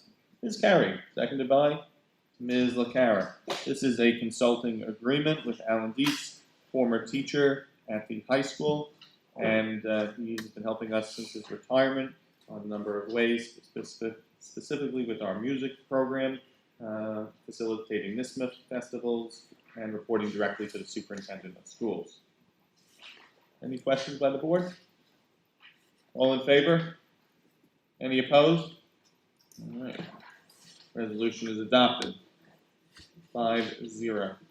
Just while I mentioned 5-0, Ms. DiGaetano and Mr. Bronson could not be with us today. They are both bring their sons back to school in the case of Ms. DiGaetano and, in the case of Mr. Bronson and Ms. DiCatano is bringing her son to school for the first time, so that's why they couldn't be with us today. They send their regrets. Item number 6. Just so everybody knows the input from on our plans and the input on the work we've done. Ms. DiCatano, Mr. Bronson, Mr. Kara, Mr. Joyner, I mean, everybody's just been fantastic in giving up their time to this whole undertaking, so. Yeah. We heartily approve them taking the children out. Yeah. Well, they may have to quarantine on the way back. Apparently. I offered to carry the bag, but they said no. Item number 6, approval of agreement with Scope. Motion to discuss. Motion is carried, seconded by Mr. Joyner. Okay, this is an agreement with Scope, and we've done this before to operate an ACT prep program for the district. It will consist of 5 sessions of 3 hours each. Does the board have any questions? All in favor? Any opposed? All right. Scope agreement is approved. Moving on to new business, item number 7 is the approval and agreement between South Huntington School District and the Elwood Union Free School District. Motion to discuss. Ms. Carey, seconded by Ms. LaCara. This is an agreement for 2 students in Elwood to participate on the South Huntington gymnastics team, but I guess I'm questioning whether we should still do this, Dr. Bernardo, or? This is kind of our yearly agreement with them. If in fact gymnastics goes forward, which it might in January, then the agreement will carry that. Okay, we might have to amend it then. It says only through November. What's that? Okay. So Elwood? Yeah. Elwood, yeah. They asked if we can. Yeah, because it's written right now through ending in November 20th, so we would, I guess, can amend it to be through an end of school year. Yeah, whenever the season happens to happen. Okay. Board okay with that change? All in favor? Any opposed? Okay. Agreement with Elwood School District approved, subject to the change. Okay. Next item is a budget transfer approval. Motion to discuss. Ms. Carey, seconded by Mr. Nicholas. All right, budget transfers over a certain amount require Board of Education approval. Dr. D'Elia, you describe this one? Sure. This we created a new budget code for COVID supplies, and we asked that because it was a large sum, and we are purchasing a decent amount of PPE equipment, and so we needed to establish this code. Oh, you actually did this. I thought you were joking. It actually is a code. Yes. Can you just create new codes, or? Yes, we had with this one because we felt like there was going to be many purchases, and this will also help us when it comes to FEMA reimbursement. Okay. We have all our money in a specific code. Thank you. Board, have any questions on the budget transfer approval? All in favor? Any opposed? All right. Item number 9 is the destruction of ballots. Approval for which? Motion assessment is carried, seconded by Mr. Nickowitz. All right, this is a resolution to allow the district clerk to destroy ballots cast from and spoiled and unused from the May 15, 2018 and May 21st, 2019 annual district budget votes and board elections. Any questions? All in favor? All opposed? All right. Item number 10 is a secret approval. Motion to discuss. Ms. Carey, seconded by Mr. Joyner and Mr. Nickowitz. This is a standard thing that we have to do with capital projects. So this is required under New York State Environmental Conservation Law. And this is a secret approval for the Simpson Middle School parking lot. And this is considered a type 2 action requiring no further secret review. Any questions? All in favor? Any opposed? All right. Secret approval is adopted, and just an update, we will be doing that construction work as soon as the long-eared bats complete their mating season. That is not a joke. They actually have to complete their mating season. We have bats over there. Simpson one? Yeah. That's good. That's a good. Good to see them. Apparently, yeah. They're bothering our construction schedule right now, though, so. Well, sometimes come over here and more cake and that, Item number 11 is approval of the disclosure and consent agreement. Motion to discuss. Ms. Carey, seconded by Mr. Nicholas. I'm not sure what this is actually. I got it. We are looking to engage in a bus service contract with the East Northport School District. Okay. They have a small fleet of buses, and would be about 20 buses that we would service. But before we can enter into that agreement, we have to have Ingram & Smith, our representation, represents both us and the East Northport School District. So we want to make sure that the board is okay that they're representing us and East Northport schools at the same time. Oh, okay. I got you. In case it was a conflict of interest. Okay. So it's more like a waiver of a conflict of interest? Correct. Okay. And is the Northport School District they're paying us then to service Yes. the fleet? Or? Mm-hmm. We developed a pay schedule for service. So what happens? The buses come here? And Yeah, they would come here and we would bill them appropriately. Okay. The Cool. services rendered. Nice. Good work. Any questions on it? All in favor? Thank you. Resolution is adopted. Item number 11 is the approval of the South Huntington Teachers Association Terminal Leave Extension Agreement. Motion to discuss. Mr. Nicholas, seconded by Ms. Carey. Dr. Seymour, I thought we've done this before.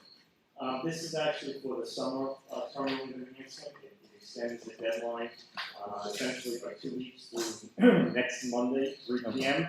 And we're just trying to capture as many staff who would like to take advantage of this opportunity. It was brought to our attention that we had some extended interest from membership by Mr. Callahan, and we wanted to provide this opportunity. Is this the second time we're extending it? We did an extension in the late spring. That's what I thought. Okay. And this is for the summer terminal enhancement. Okay. Board have any questions? All in favor? Okay. Item 13, approval of South Huntington Teachers Association Terminal Leave Payment Agreement. Motion to discuss. Ms. Carey, seconded by Mr. Nicholas.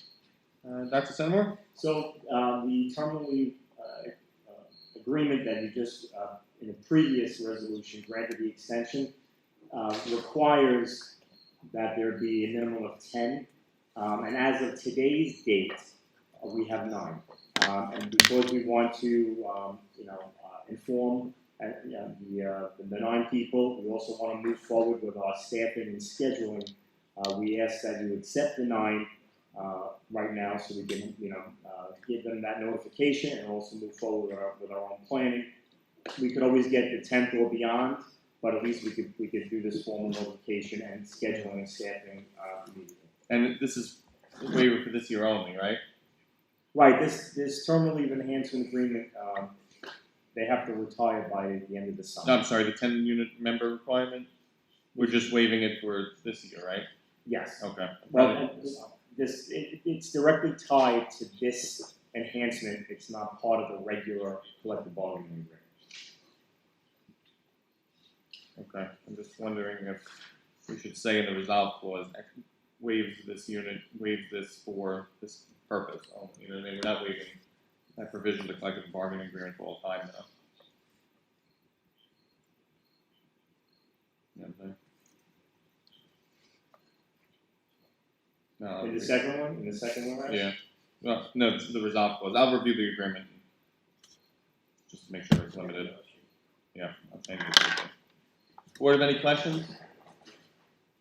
All in favor? Any opposed? All right, item 14 is the approval of permanent substitute and permanent recess substitute pay increase. Motion to discuss. Ms. Carey, seconded by Mr. Nicholas.